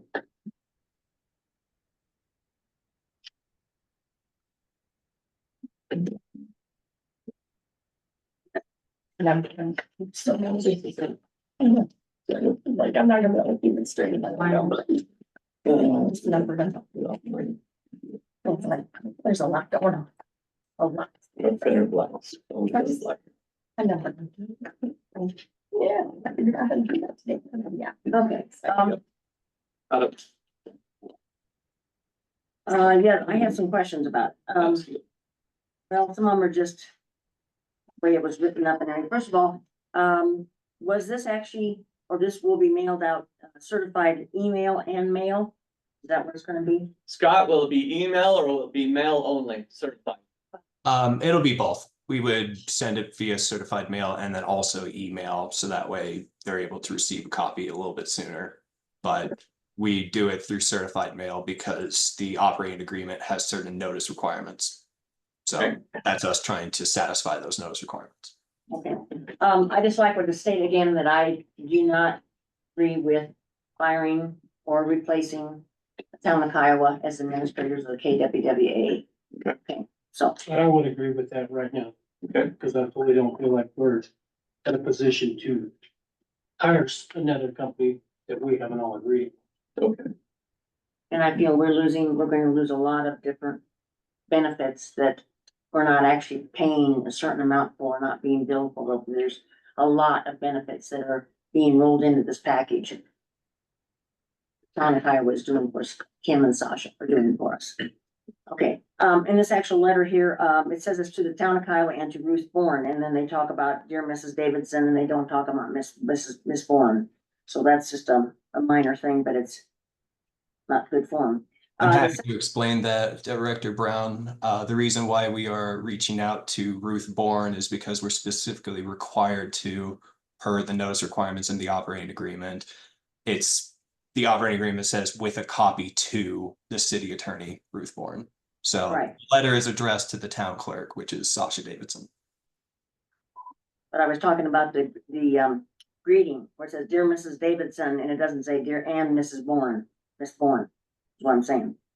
So then we go down to the article, now all of a sudden, the Article 1, Section 1-2B of the agreement. That has changed from what we've talked about in the past. Before we were talking about the 90 days notice, or no, didn't have to give a reason. Just, we want to terminate you for 90 days, send out a letter. Now we're doing it differently. We're doing it with the section 1-2B.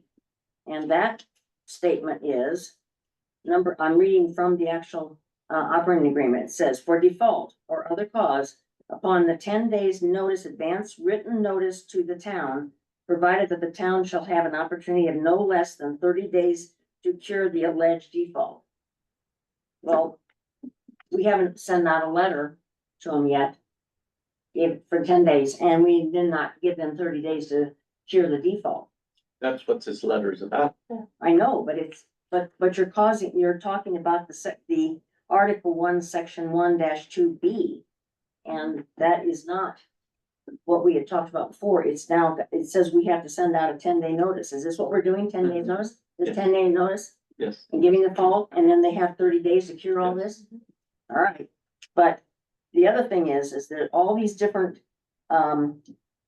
items that you're providing, so say failure to provide the attorney authority with satisfactory administrative support, failure to do this, failure to do this, there's no dates attached to these defaults.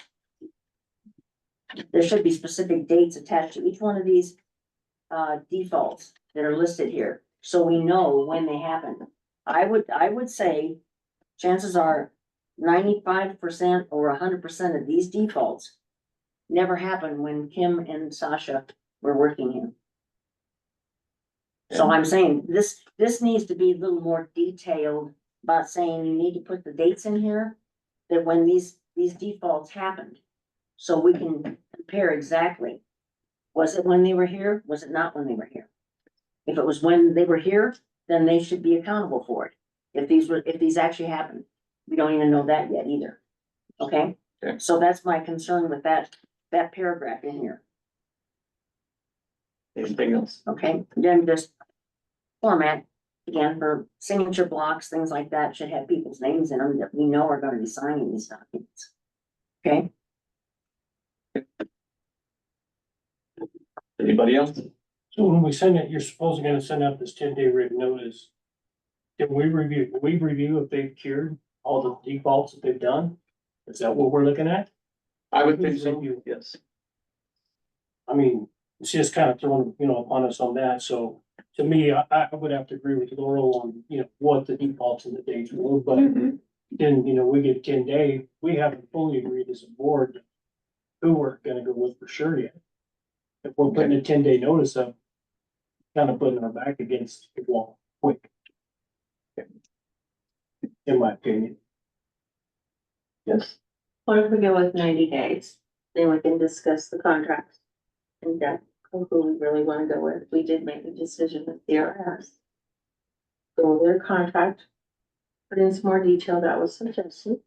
So we made a decision to, thought we. Yeah. But we haven't voted. No, No. but we. Well, yeah, we got technically, the- well, wait a minute. Oh, yeah, technically we did 4-1, Yes, we got. that we're gonna go with CRS. However, our attorneys, we're gonna look it over and make sure that everything was correct. Yes. So what we have from the attorneys is what they approved as far as the agreement. What the attorneys approved Yeah, the attorneys after they approved. looked at it. Yes, CRS, Yeah. CRS. CR legal, counsel made Right, revisions from the back of that. But we did approve CRS. that's the one out of that group that we wanted to look and pursue for them to review, but we haven't officially voted on that we are gonna have them. Yes, we did. Yes, we did. We Yes. very officially You voted. voted, the 4 of us voted, she voted no. We haven't. And it was a stipulation that after our attorneys looked it over and made their revisions, yes. but we still have the right to review that contract. And approve that, You right? should have gotten that last Thursday. No, I know, that's what I'm saying, Yeah. Yes, but we still have the right to approve that contract. right. Because I see a lot of things in that contract that I think are Right. not good. It's very generic, it's not tailored to what we need for KWWA. We have a unique situation here. It's a very generic, contract that I'm sure they've used for many different companies. Or districts, and we're not a district. Okay, Kim? So, I want to be clear about the process. We did vote to engage CRS previously. We have before us how we terminate the contract with the town. Yes. And then Scott, jump in here. You and Teresa worked together on the language within the CRS contract. I did not, no, that was between their legal counsel. Actually, it was above Scott, it was George. Okay. Yes. Oh, I'm sorry, go ahead. Can you comment on the contract? On the CRS contract or on the termination letter? On the CRS contract. That was worked on with my colleague George Rowley and I believe an individual working for CRS. I'm not personally familiar with the contract. However, I do know that it has the approval of my direct supervisor. So I can pretty safely, give you approval, I suppose. It has been vetted. We've, we've looked it over. We didn't see troubling language in this contract. There was a few words that were changed or altered. From what I understand, Marcos also with CRS approved the changes. Yeah, my understanding is, Both both legal counsels from both organizations are perfectly fine with this agreement. Okay, so just to clarify, because maybe I was confused and I will have to go back a few minutes. When you chose to vote for the CRS contract, yes, I believe I had it that you were voting to approve it, but pending review and everything, you would go back and look at it again for a final approval. Right. Is that incorrect? That was my impression. You would need to take another vote. Yeah. So Cause I mean, that's how it was clarified to me that we all picked, you did the committee, you chose who we heard you said was the best. Yeah. And we all voted and said, let's have legal counsel look at the contract, and at that time, we'll make the decision. right. But I think we're also putting a horse before the cart. So if we don't do something about the termination, then, hiring I'm CRS just- is missing. I'm just clarifying. I'm just clarifying, because the way I had it in the minutes was that you had voted to look at them, basically on approval with review, and you would go back and make a final approval. Not that that was the final approval vote. Right. So I'm just clarifying. So, Scott, can you help us there? My understanding was we voted to engage subject to final legal review of the contract. Yes. Is that correct? I have to review the minutes. I don't remember the specific language. Because Okay. I think at least one of your board members is confused. That's all. I just wanted to clarify. Make sure I didn't take the notes wrong. Okay. Let's start with the termination. Do I have a motion on the floor, one way or the other? And I would, if you wouldn't mind, I would like to explain a little bit about the letter. Director Brown raised a few concerns and I'd like to help address her concerns. Okay. So I drafted the language in this letter to explain there's no requirement in the operating agreement that KWWA provide specific dates for the defaults. It simply says that you have to provide these defaults. You have to be honest. Given that many of these defaults have taken place over the course of multiple years, it would be pretty difficult to be able to find each individual event listed here. This paragraph is meant to explain that this operating agreement is being terminated for default or other cause, and it lists those causes to help explain why it's being terminated. It complies with the operating agreement's requirements in order to utilize that provision. As Director Brown stated, that provision does provide for a 30-day cure period. Our position is that cure period is intended for defaults that can be cured in 30 days, like failing to pay a bill and, reaching out to the town saying, hey, you haven't paid your bill. Okay, you have 30 days to make that payment. These aren't the kinds of defaults that you can cure in 30 years. So our opinion, or our understanding is that this cure period isn't really relevant to these defaults. Ultimately, this is a decision for the board. We don't think that giving the town another 30 days is necessary. However, you know, if push comes to shove, you could just give them the 30 days. But again, they're not going to be able to go back and cure things that they've been failing for multiple years. That's just not possible.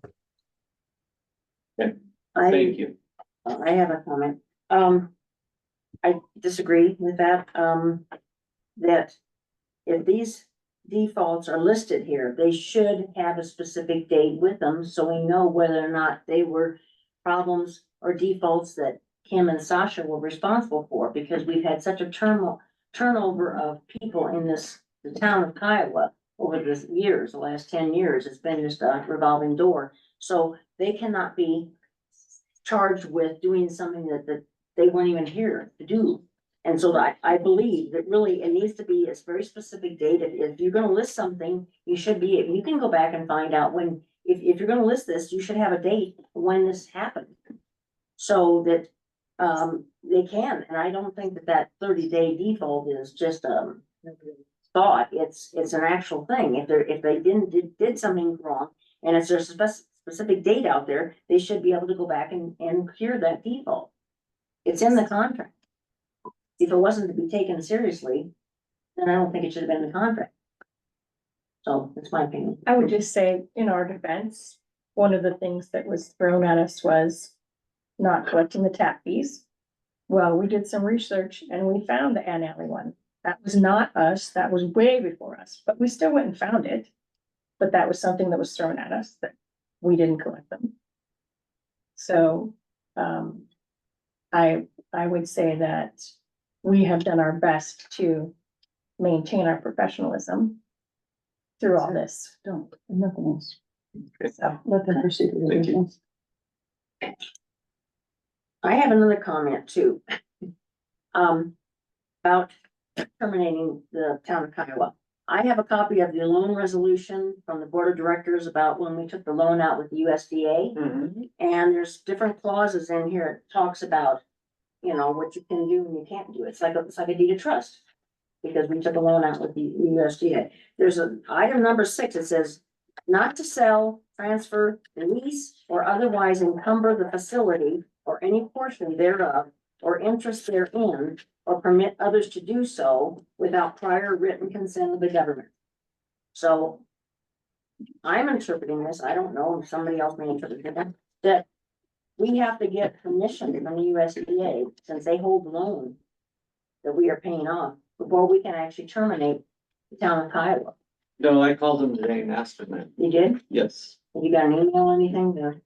No, I called them, talked to them. Okay, They're fine with whatever we do, as long as they get their payments.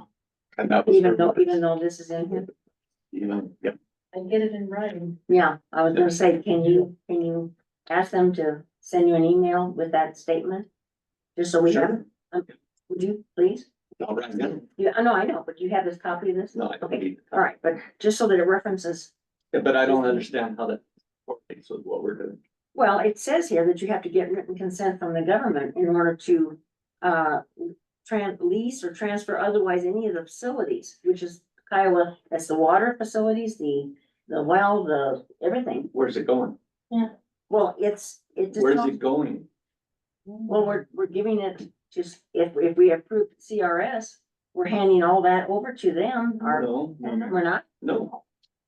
That is, yeah, I think we have a very strong misunderstanding here. What? Um, I'm sorry. So you're talking about an encumbrance language in a contract stating that you can't get a new lien or transfer something that has a loan on it.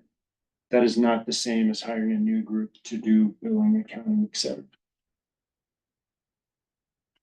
This group is not taking over ownership of anything. All No, of it still but- stays with Kyle. They're not taking ownership. Well, I know, we're not friends, but the lease, it's like, we have a They're, lease they're agreement. not, that's not their job. We are not signing a lease as we engage. We're in- signing an agreement Yes. that they have the right to take No. over. No. They can take anything over.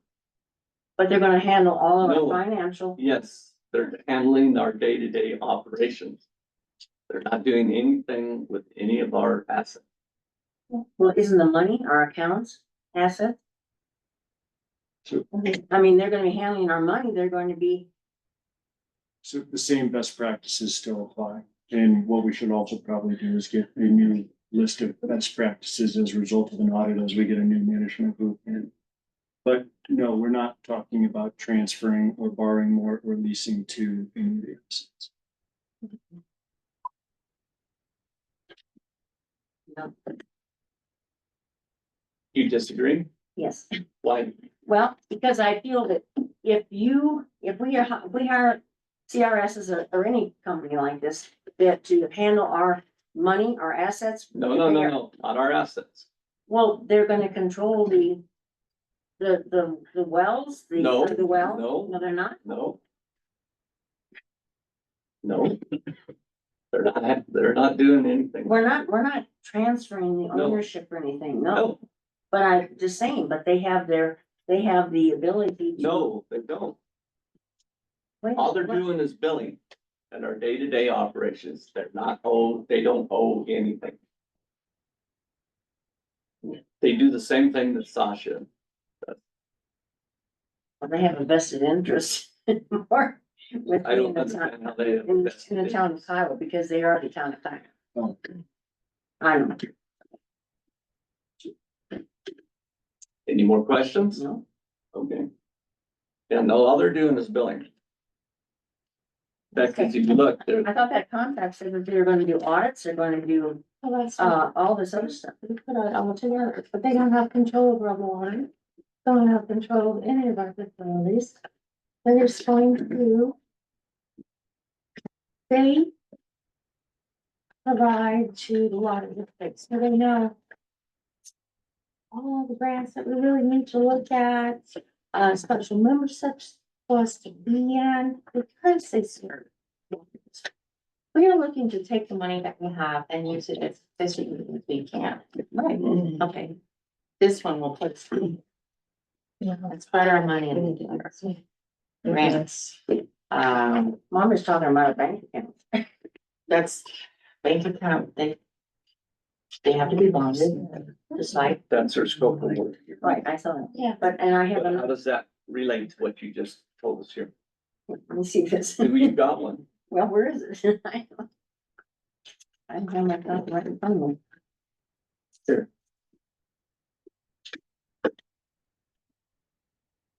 I know their scope of work is, it says they're gonna do Okay, then different how do things. you correlate this with that? Well, the fact is that they're going to have control of our bank accounts. You know, No, she'll still be signing the checks. Yes.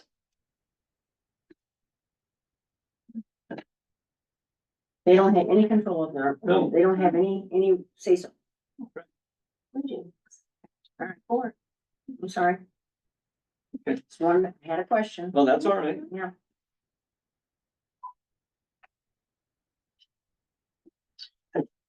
Okay, I would entertain a motion for termination. One way or the other.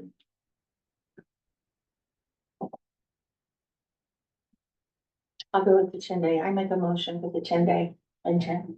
Okay, Second. all right. I would like a roll call vote. I think we've discussed this enough. Yeah, give me just a second here. Leave me for last, please. All right. Director Brown, No. okay, Director Parker, Yes. Director Wager, No. Director Kraft. Yes. Yes, and President. Okay. Kind of a 3-2 vote. That okay, passes. that- Mhm. with that being said, Then we need a motion for the CRS. now then, the agreement with CRF. We have discussed that quite a bit. Hopefully you had a chance to look it over. Are there any questions or comments about the agreement with CRF?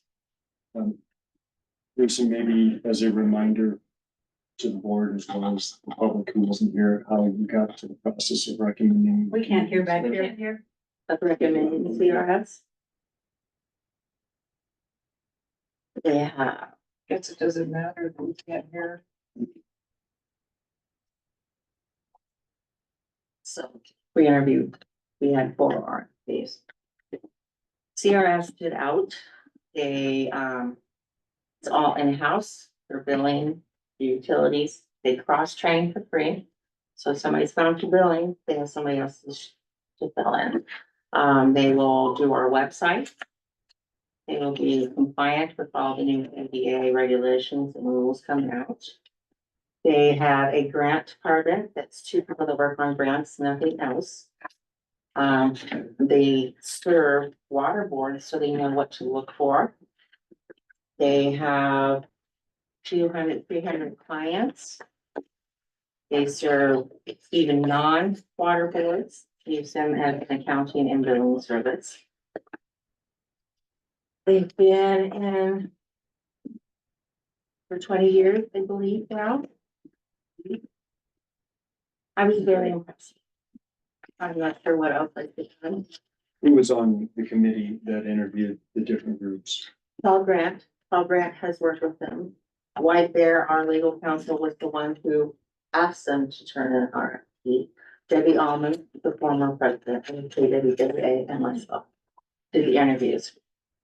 I talked with Paul. He was very excited to work with him. He's worked with them before.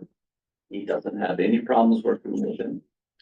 I also talked to a former county commissioner, asked him his thoughts. He said they couldn't remember him, but would ask the sitting county commissioners. They said they couldn't remember him. The county commissioner I talked to also was the treasurer of the county at the time, but CRS was working for the county. Now, obviously, they didn't do anything outside the scope of what they were supposed to. So he said he had no opinion one way or the other.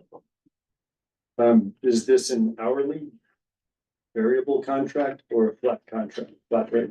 It's a flat 4,000. We'll have an $8,000 setup, which will digitize all our documents, website. Look, our audit. I'll have to see if that's separate, that may be separate, but the setup fee is to get them in, to take over all the systems and set us up.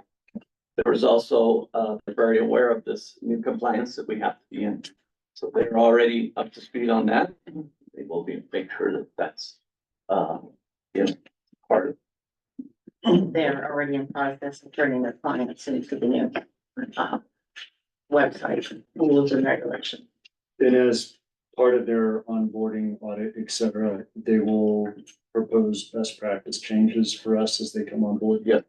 And they also said that, you have no, let me just read what they said. CRS is not associated with craft companies in any way. We do provide management and accounting to another district that he is involved in within Douglas County, but only as a contractor. CRS does not control any of the decisions surrounding authority assets. We would be in place to assess the board with decision they make. All decisions are the board's decisions.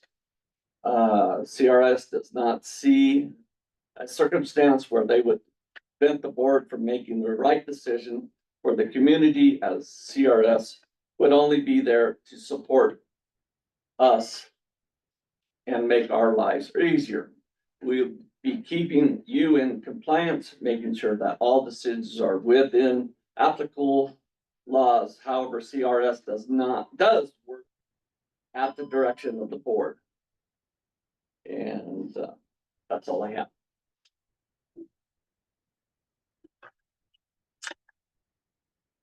Okay, any other discussion? So it's a flat fee, 4,000. 4,000. There's nothing adding No, paperwork. there will be, it'll be 8,000 step fee. We'll take all our documents and advice from here. And then we wrote into the contract. We have 30 days before we need to see if they're gonna raise it. We have the decision to say yes or no, and why. So this is not an automatic reading. We didn't want auto renewal language in it. We keep eyes on it. And if we don't like them.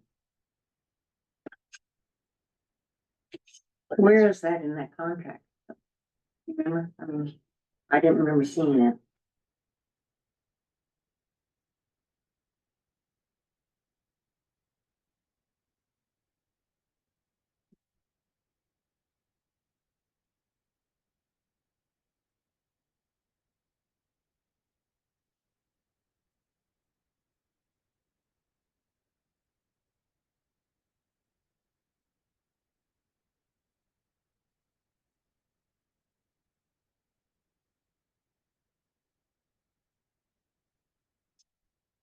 It's under compensation, section 3. What, section 3?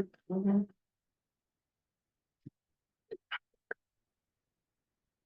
We're on a fixed cost monthly. Rate increases shall require 30 days written notice and is understood by the parties. We may terminate.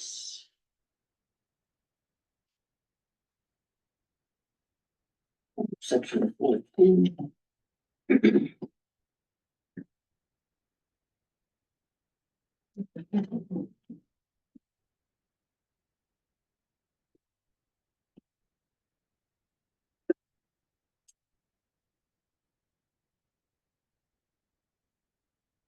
What about things like what we're gonna hold meetings at? Is that going to be an extra cost? We're gonna have my fire department. And the fire department's not gonna charge for that? No. We already talked to them. We only have one meeting a month, and as long as we don't step on their board meeting, it's an open meeting room. Most people can go there and have their meetings for conferences, so there's no cost to it. No, I understand. I'm just asking the question because, you know, I know, you know, like you go to use the fairgrounds, they charge you for that. Yeah. That's not free.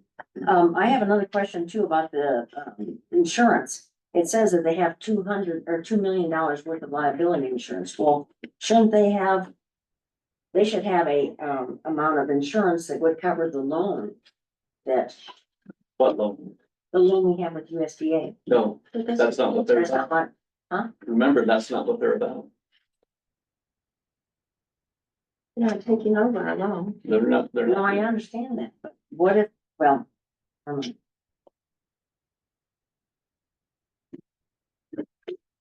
And then I have another question too, it's on page 4, where it talks about the authority mailing address. They have that as KWWA in care of White Bear.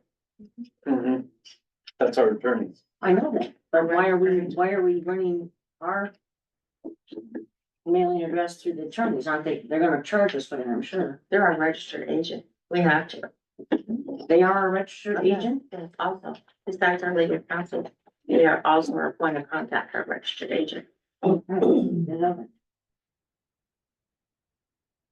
that. Okay, just checking. Asking questions. I would entertain a motion to accept this agreement. Modify that. I would like to entertain a motion to accept this, to change the start date, so it correlates correctly with our letter of intent. What page is that on? Well, it has June 1st. Okay, but what page? Oh, it's on the first page. First page. Okay. Okay, so we need to say June 11th or 12th. Scott, need your help. The start date for CSR or CRS. Yeah. We stated in the termination letter that it's our desire for the termination date to be June 21st. And we asked the town to acknowledge that termination date. Yeah, if the town chooses to acknowledge the termination date is June 21st, it would be June 21st. And if they don't do that, then after the 30-day cure period concludes, that would be the termination date. I would have to get back to you regarding a specific date for that, however. So should we say pending? Sure. Just to make sure that I understand what you're asking, when you say pending, would you mind explaining? We've got to tell CRS something as far as when to expect to take over. Mhm. What would you, do we give them a specific date or do we wait and see the response from the town? So the word pending would be better than an actual date. Yeah, that's really a decision for the board to make. You would be able, I'm sure, to explain to CRS in the event that, you know, due to circumstances out of your control, you were not able to have determination notice be, you know, effective as of June 21st. Okay. So a pending would probably be a better word than an actual date, a hardcore date.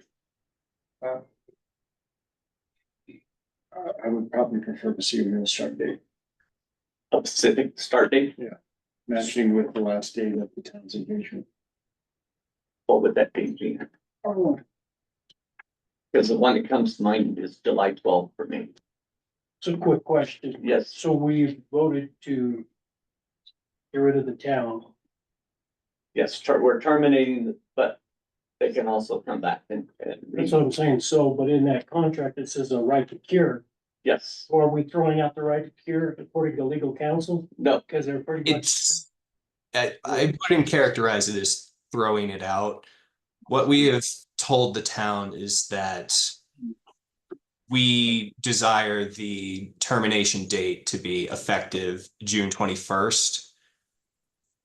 If they agree, then, you know, it is what it is. If they don't agree, then we would have to, you know, make adjustments to that termination date. But Okay. it's not, I certainly wouldn't characterize it as being thrown out. It's more telling the town, hey, given the large amount of, you know, defaults and the fact that, you know, it's in everyone's best interest to try to get adequate, you know, service for the community, it makes sense to terminate the agreement June 21st. So why'd we put in there right to cure then? Like, if we're just trying to say, we're gonna terminate it. Pretty much. The agreement has a right to cure, but not everything is curable, including some of the things listed as. can you expand on that, Scott? On his question? I mean, the agreement's language, the operating agreement's language does outline a 30-day cure period. However, as I said, our understanding is that these defaults are not related. Well, that cure period is intended for people to be to have a period of time in which they can cure certain defaults. However, many of the defaults that the town have made are not possible to cure in 30 days. So if the town acknowledges the termination date that we have told them we desire, it's all done. We all go our separate ways. If they don't, then there would be a 30-day cure period. And then the letter's terminating because, again, it's not possible for them to cure some of these defaults within 30 days. So that's just what it is. That kind of a range assumption that they can't cure it. If we can, we've already voted on that topic. And what you guys are discussing in terms of cure, we're now on moving forward with the CRS. Okay. determination goes back to June 21, 2024. I would recommend that any motion include that date as the effective date for new. Okay. Second, Second. all right, again, if I can do a roll call vote. Okay, well, Social needs clarification. Teresa made the motion, so who's the second? Go ahead, please. You said it so nice. So I will move forward with CRS for the agreement reviewed by legal counsel with an effective date of June 21, 2024. June 21. So then Teresa, you're going to second it. Okay, so roll call vote, Brown, No. Parker, Yes. Wager, No. Kraft, Yes. Whitman. Yes. Okay, 3-2 vote, the motion passes. All right. I think we can move to new business, school district. Portables, they wanted 3-inch sewer tap. Yes, so I know that Reese is gonna get up. Not sure, okay, he's gonna get up and talk about the portables and what they want. Okay, The pages I gave you as reference.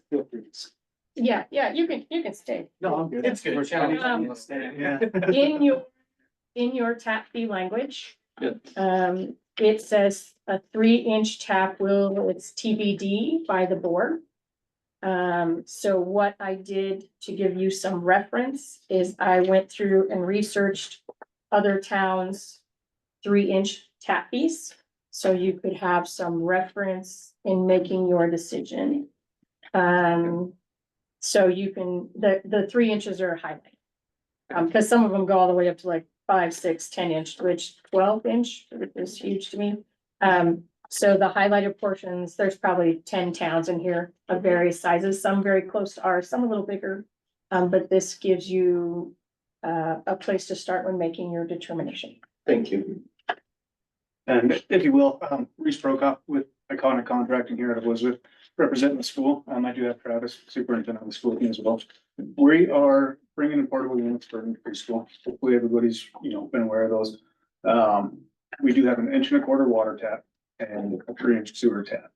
Our goal is, obviously to come to the board and establish what those fees are gonna look like.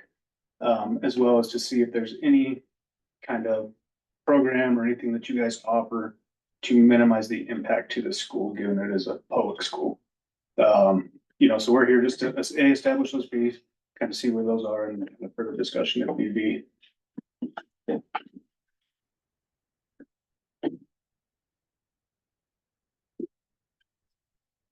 What's your time? So we are currently sitting at 12th and Q with the state for permit. Tap fees our taps are anticipated to take place sometime early July. So, we'd like to get a motion to see what those fees are, and make sure it's within our budget, because we don't want to get too far down the road with construction and establish that those are out of budget at that point. August 16th would be completion right now. The unit itself is pretty big. So it's kind of signed, sealed, delivered, as long as everything is set, foundation set.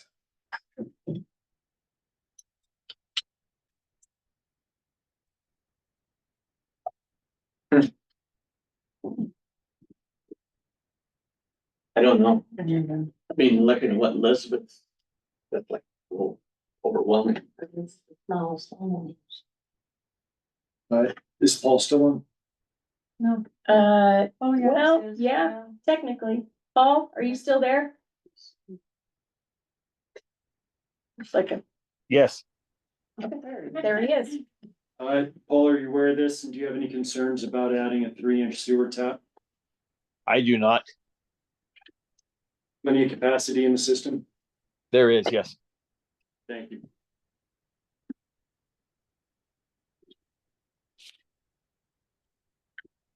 I would take any suggestion. It's mind boggling what the jargon. Agreed, and I've seen other, towns and counties and their tap fees, and they are astronomical. So a lot of us know, I come from heavy civil and I've known that people in the past have left it up to the discretion of the water board on how they'll work with the schools when doing so. You know, at the end of the day, we just ask that, you know, it's not an astronomical number. We are a small town, you know, we went after a grant and we're chasing, you know, the smallest budget we can get after just to stay within that grant means. This is also a school that's going after a whole brand new building. I mean, That, yeah, I mean, that admittedly has nothing to do currently with what we're doing. Right. And that, you know, obviously has to be voted in November as well with bonds. So right now, this is a program just to establish more additional rooms for the students that we currently have on our enrollment list. Does the delayed financed installment fee help you guys? I think that'd be something that we could probably definitely look at. You know, there are different grants that we might be able to chase and look at and the means that we have to.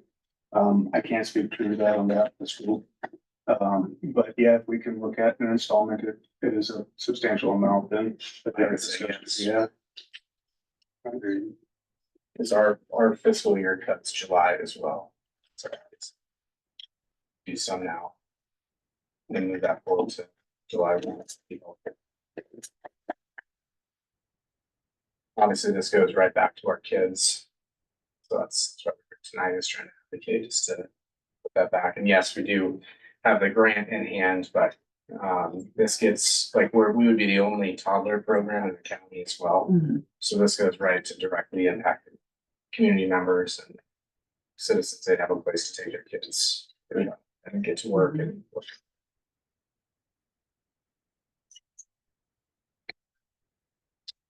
what do you guys think? Well, is this water and sewer? This It would rate? be, it would be a 1.5, no, those are just the sewer lines that I've outlined for you.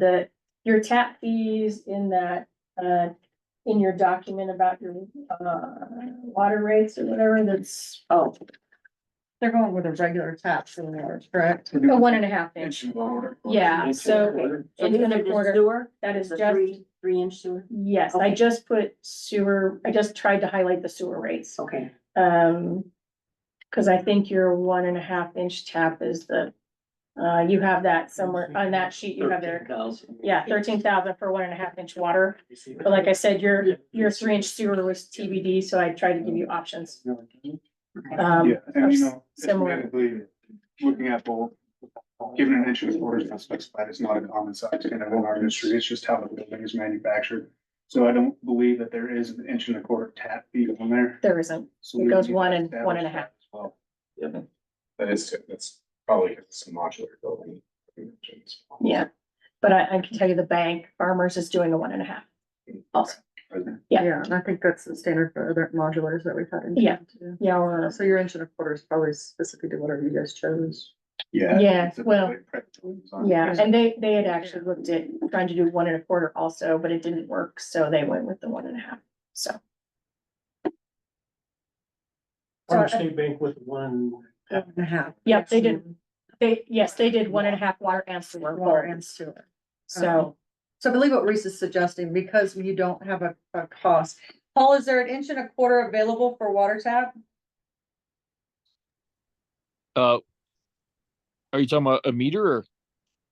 An inch and a quarter tap for water? Cause I think ours starts at 1.5 inches. And they actually have an inch and a quarter for that building. Oh, I don't know if there is. Usually the sizes are 3/4, 1 inch, and then 1.5 inches, 2 inch. So we'd have to start with this. Yeah, and then with those tap fees, and Paul might be able to answer this, does that include the water doing the tap with those tap fees? Cause I know it varies municipality to municipality, because we. Paul's the one that oversees all that. Correct. No, Yeah, so the tap is actually, you'll have to hire a company to actually do the tap. And then the 13,000 does not include hiring that company. It only, that's what the district charges for you to actually have the right to tap into their water main.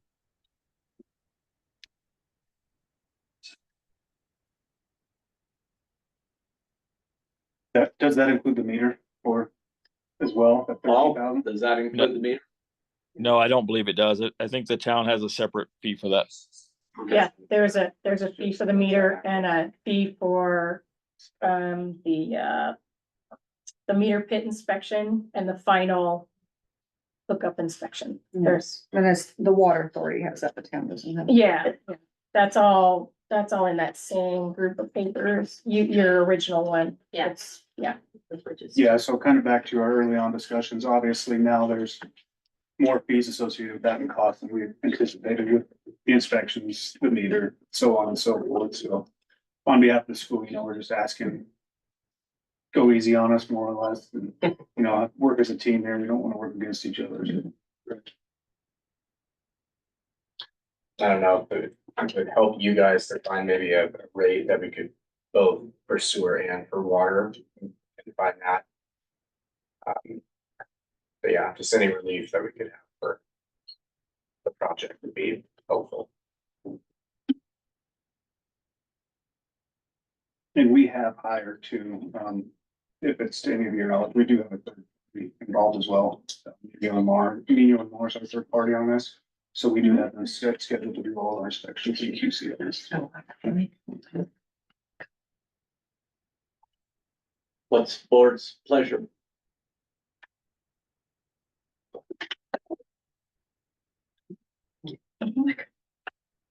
When do you have to have an answer by? I can prolong it if you guys need some time. I'd like to do something. I'd like to, so they don't have to think about it. Okay. So what's your suggestion? I think Elizabeth's is the cheapest, I think, aren't they? Yeah. I mean, that's a hard pill to swallow. But we don't have to do what Elizabeth does, we can do our own. Although if somebody asks us how we came to that conclusion, How did it come there? And I think I am kind of in charge of the construction. When's your all's next board meeting? July 9th. July 9th. So that might work out time frame wise if you guys want to take some time to discuss it and they can get back on your agenda for July 9th. Then you have a clear path of direction and they want to go about it and establish your fees, because obviously if the town continues to grow, you're gonna need to have something in place at that point anyways. So we are open to that motion. You guys agree to that? Yeah. What size was Road and Bridge? where's what? What size was Road and Bridge? Their taps? Paul, do you remember that? Paul, I believe their water was a 1.5 inch. I don't know what their sewer was. Do you guys know? I think it was bigger than that, wasn't it? I would guess so, but I don't know. They built that before I got in here. So I don't know why they would need a larger sewer tap, really, to be honest with you. I don't know. I'd have to go look and see. In all honesty, it's from what I understand, what's been told to me, because I'm not a water person, but a larger tap like that would be something like the Justice Center would take. And that's because they have issues with things going down the sewer that shouldn't be going down the sewer. True. And it is a school, they're little kids, not the same, but. So you're But they not flush- sure if you They need- flush weird You things. do need, You do need. yeah, my plans that are submitted with the state are showing 3 inches, as well as my outlet within the pre-manufactured modular is a 3 inches as well, so we're just going uniform across the board. So we need to come up with a discussion on sewer, because the water tap fee. Is already set. The water tap fees already, it's just sewer. So perhaps we can put together a committee that can work with the school district directly over the next 30 days and come back and make a recommendation to the board for the next meeting. Okay. How does that sound? Brett, would you be on that board? Please. And Travis, myself, and then actually Tim Holmer's with us, on the board for the school board as well. Okay. Great points of contact, we can get all those. I think we need 2 folks from our side. Jump in? No, jump in. Would rather not recommend what the rates are. I don't want to either. Someone's gotta be the bad guy. Thank you, Teresa. All right, so we're gonna table this till the next meeting. So I think we need to move to form a committee to make a recommendation and to work with the school district so that we can decide on this at the next. So with that motion, please. And motion to Been table. moved and seconded to table this to next meeting with the board With the committee form, committee. With the committee, and the committee is Brett and Teresa. please. Sorry that we can't come up with something more than No, I that. get it completely. Well, we're just. It's a little overwhelming, the price they're charging for that. Yeah, it's crazy. Sasha, do you mind if I get a copy of the units provided from other districts? Other district, or the cost that you received. Yeah. Yeah, you can. Yeah, can I email it to you? Yeah, perfect. I have a copy and I'll just email it to you. I would like to Actually, hold on. request, since we've made it through that section, I can give you mine. we have a number of people waiting from the community for public. I wrote on, Waiting for an hour outside. Are the other items able to be tabled until the next? One of them is the sewer. It's the water and sewer policy resolution. The other one is the adopting the digital accessibility policy. That one, or the rest, we can probably change. Okay, let's do the basically, So you want to do the digital policy one and we'll table Yes. the others? absolutely, we'll table the rest. Okay, Thank you. okay. Scott, are you still with us? Yes, I am. Would you please give us I know you did the last time you were here, but would you do a review again as far as what this is all about and why we have to adopt this? Sure, no problem. So there's been changes to digital accessibility law for public entities. And because of these new, That's the separate packet you had. That was the extra one that was just Yeah. stapled underneath. That's, yeah. yes. And because of those accessibility rules, public entities need to ensure that their websites are accessible by people with disabilities. And they also need to make sure that their documentation on their websites is accessible by people with disabilities.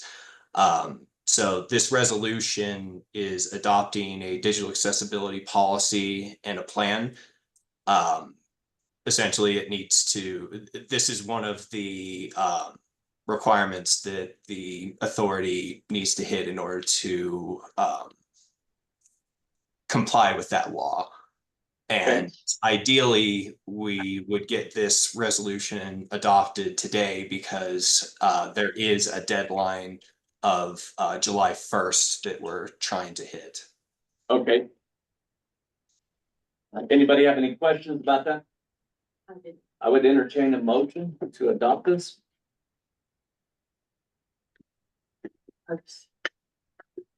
So moved. Teresa moves. Do I have a second? Second, Tim. Okay. The move, the second, and all those in favor say aye. All opposed, same sign. Motion passed. I would entertain a motion to adjourn this meeting. So moved. Okay, I have a second and a motion. All in favor, say aye. Mr. Kraft and Parker. Yes. That one. Motion passed. We have work.